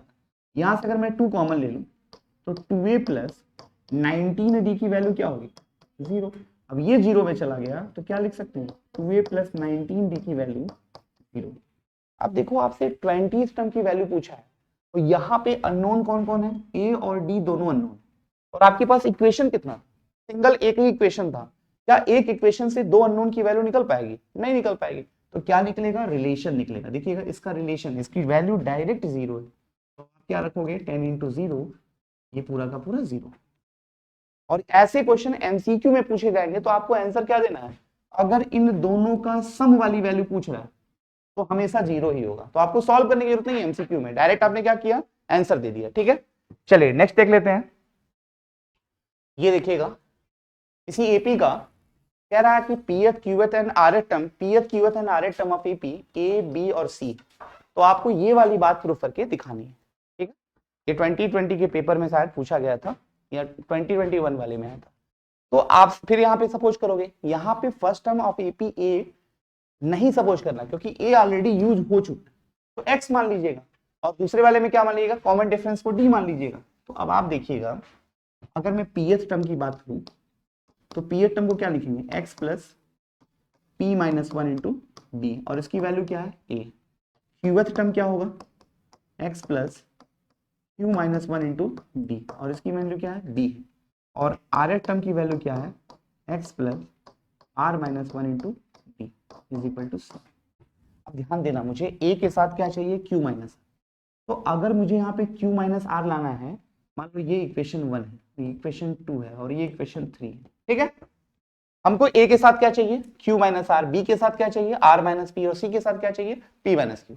तो आप क्या करिए, पूरी इक्वेशन 1 में इससे मल्टीप्लाई कर दीजिए, इक्वेशन 2 में इससे मल्टीप्लाई कर दीजिए, और इक्वेशन 3 में इससे मल्टीप्लाई, तीनों वैल्यूज को आपस में ऐड कर लीजिए, और देखिएगा जो प्रूविंग का पार्ट है वो आ जाएगा। तो लिखेंगे क्या, from 1 multiplying with q minus are plus 2 multiplying with r minus p plus 3 multiplying with p minus q. ठीक, तो जब आप मल्टीप्लाई करोगे तो देखिएगा मल्टीप्लाई करने के बाद क्या होगा, इसके साथ भी, इसके साथ क्या आ जाएगा, इसके साथ क्या होगा, x इंटू, या इसको मैं इरेज कर रहा हूं, या एक पेज और ले ले रहा हूं उसमें, देखिएगा जैसे क्या था, अब x के साथ क्या मल्टीप्लाई करना था, q माइनस, क्या था, q माइनस आर मल्टीप्लाई करना है, q minus are plus q minus r into p minus 1। ठीक, और यहाँ पे क्या है, d बराबर a, यहाँ पे मल्टीप्लाई क्या करेंगे, q माइनस आर,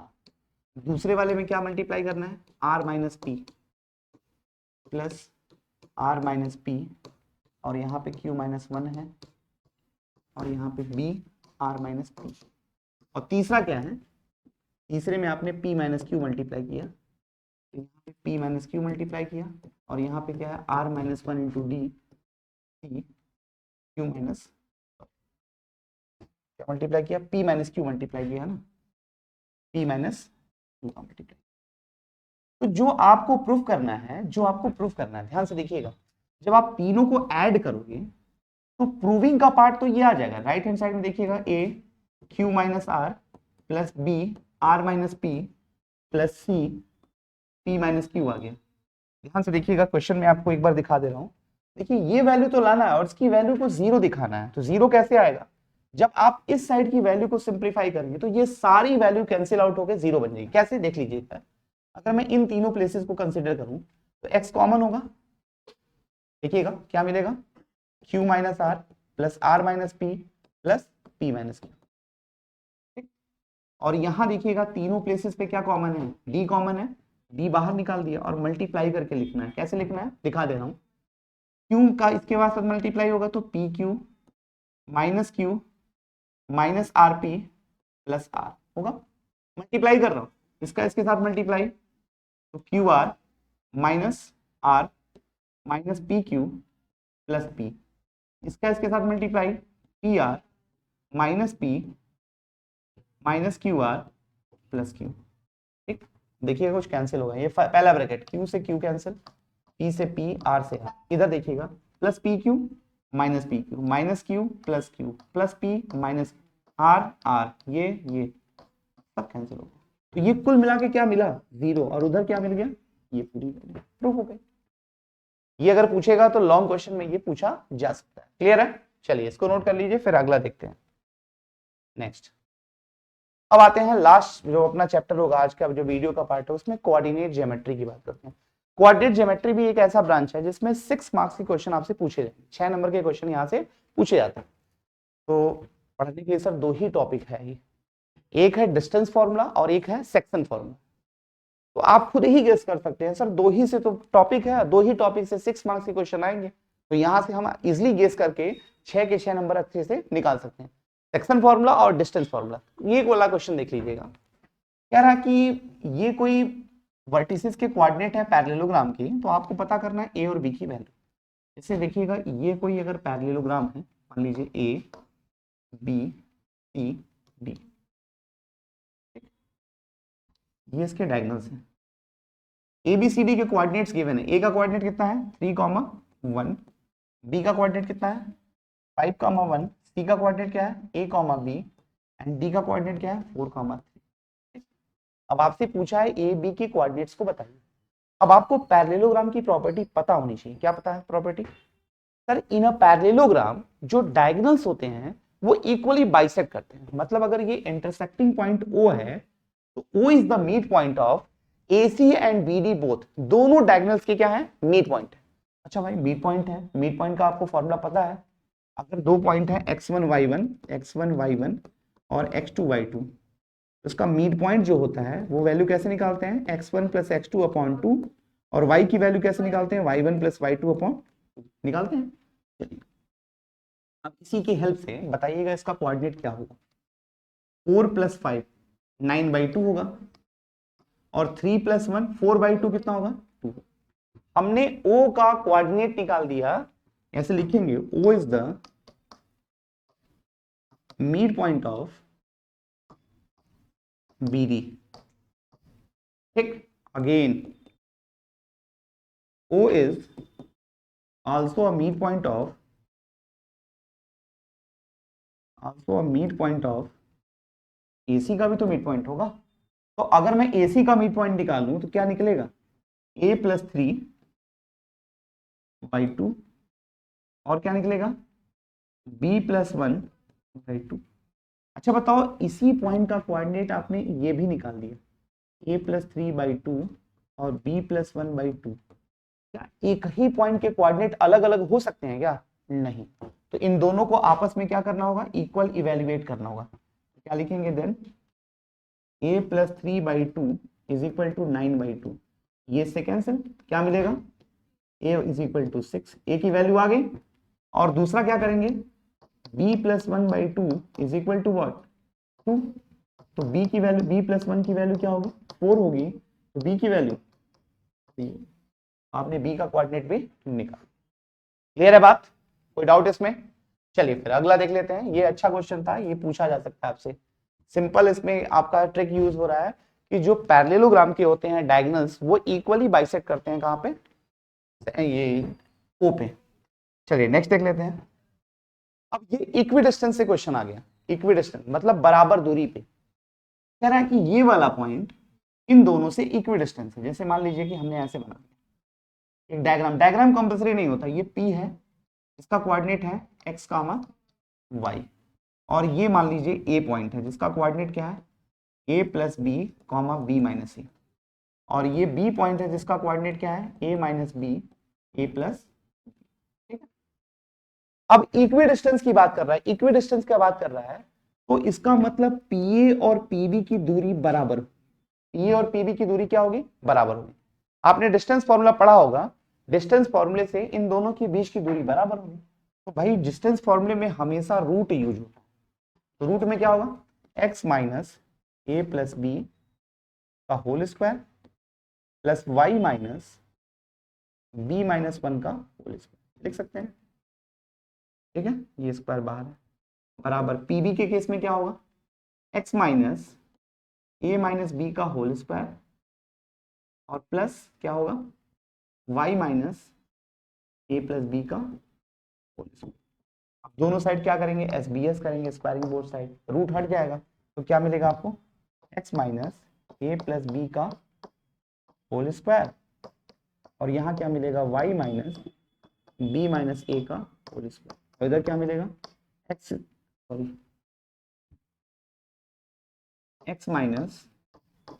B का होल स्क्वायर, और यहाँ पे क्या मिलेगा y - A + B का होल स्क्वायर, ठीक है।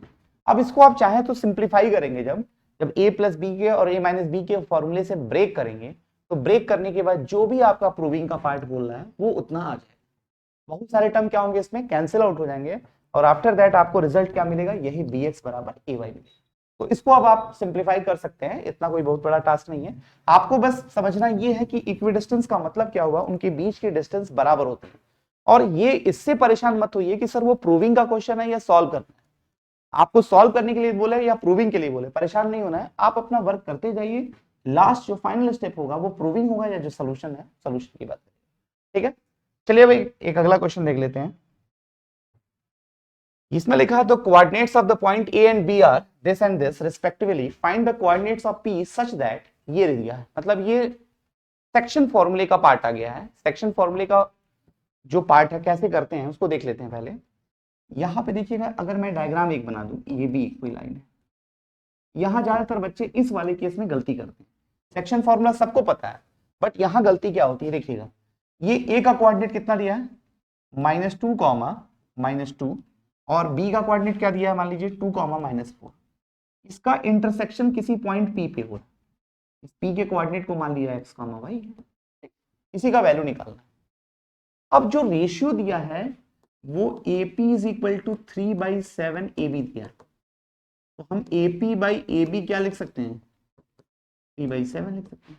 अब ज्यादातर बच्चे क्या करते हैं, इसको direct as a result use करते हैं, एज अ फ्रैक्शन यूज करते हैं, एज अ रेशियो यूज करते हैं, वो गलत हो जाता है। थोड़ा ध्यान दीजिए फिगर में, ये AP3 है और ये पूरा AB7 है।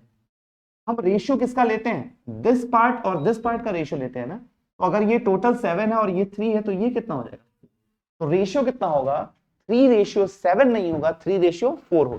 चलिए x की वैल्यू कैसे निकालेंगे, फॉर्मूला पता है आपको, mx2 3 इंटू -4 प्लस 4 इंटू -2 और नीचे क्या होता है m प्लस n। तो ये हो जाएगा x की वैल्यू -12 -8/7 कितना हो जाएगा, -20/7। और अगर मैं y का कोऑर्डिनेट निकालूं तो क्या होगा, m y2 की वैल्यू कितनी है, -4,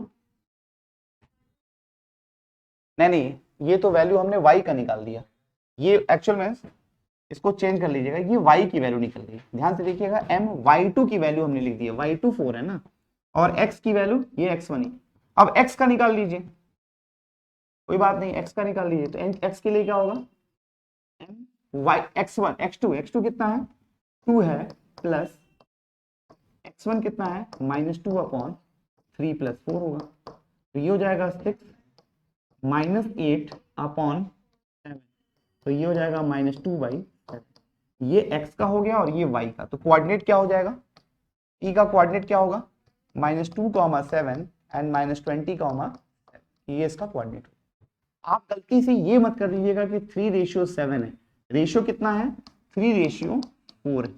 इसीलिए ये डायग्राम बनाएंगे तो डायग्राम में गलती नहीं होती है, ठीक है। चलिए नेक्स्ट देख लेते हैं, अगला क्वेश्चन क्या है, find the ratio in which this divide the line segment joining the point this and this. इसमें आपसे रेशियो भी पूछा है, जैसे सेक्शन फॉर्मूले में एक सेक्शन पूछ लिया और एक आपसे रेशियो भी पूछ सकता है, तो रेशियो का क्वेश्चन पूछ रहा है, कैसे करेंगे, जैसे यहां पर भी चाहे तो आप एक डायग्राम बना लीजिए, a और b 2,3 और यहाँ पे क्या है 6,-3। मान लीजिए बीच में कोई पॉइंट P है, इसका कोऑर्डिनेट है 4,m। Divided line segment joining the point, ठीक, किस रेशियो में डिवाइड कर रहा है ये नहीं पता, तो मैंने मान लिया कि लेट द रेशियो बी, सबसे पहले आपको मानना है let the ratio B k/1, k/1 है, ये k/1। चलिए सॉल्व कर लेते हैं। तो पहले ये 4 दिया, x की जगह पे 4 दिया है, तो k इंटू x2 की जगह पे कितना है 6 है, प्लस 1 इंटू x1 2/k+1। ये इधर जाएगा तो क्या मिलेगा 4k + 4 बराबर 6k + 2। तो ये कितना हो जाएगा 2k बराबर 2। देख लीजिएगा एक बार, कैलकुलेशन फिर से चेक कर लीजिएगा, ये पॉइंट P बीच में था, तो x के जगह पे 4 है, m x2 की जगह पे कितना है 6 प्लस 1 x1 की जगह पे कितना है 2/k+1। k+1 इधर जाएगा तो क्या होगा 4k + 4, ये 6 + 2 हो जाएगा 6k। अब क्या हुआ, ये इधर जाएगा तो 2k बचेगा और ये इधर आएगा तो 2, तो k की वैल्यू कितनी आ गई 1 आ गई। इसका मतलब रेशियो कितना होगा, इसका मतलब रेशियो कितना होगा, हेंस रेशियो जो होगा 1:1 हो जाएगा। मतलब ये मिड पॉइंट है, ये कोई और नहीं, ये मिड पॉइंट है। तो अब आप बताओ m का कोऑर्डिनेट कैसे निकालेंगे, m बराबर यही ले लीजिए k into y2 -3 plus 1 into 3 upon क्या होगा k+1 होगा। m बराबर k की वैल्यू आपने निकाल रखी है, कितनी है k की वैल्यू 1 आई है, तो 1 इंटू -3 प्लस 1 इंटू 3 अपॉन 1+1, तो ये हो जाएगा -3 + 3/2। ये तो सर 0 आ गया, m की वैल्यू कितनी आ गई 0। तो आपसे पूछा था m की वैल्यू एंड कोऑर्डिनेट, m की वैल्यू 0 आ गई और रेशियो कितना आ गया 1:1। ठीक है, चलिए फिर इतना ही है, इतने की प्रिपरेशन करिए, फिर अगला वीडियो जो होगा वो अपने टाइम पे आएगा। ठीक है, थैंक यू।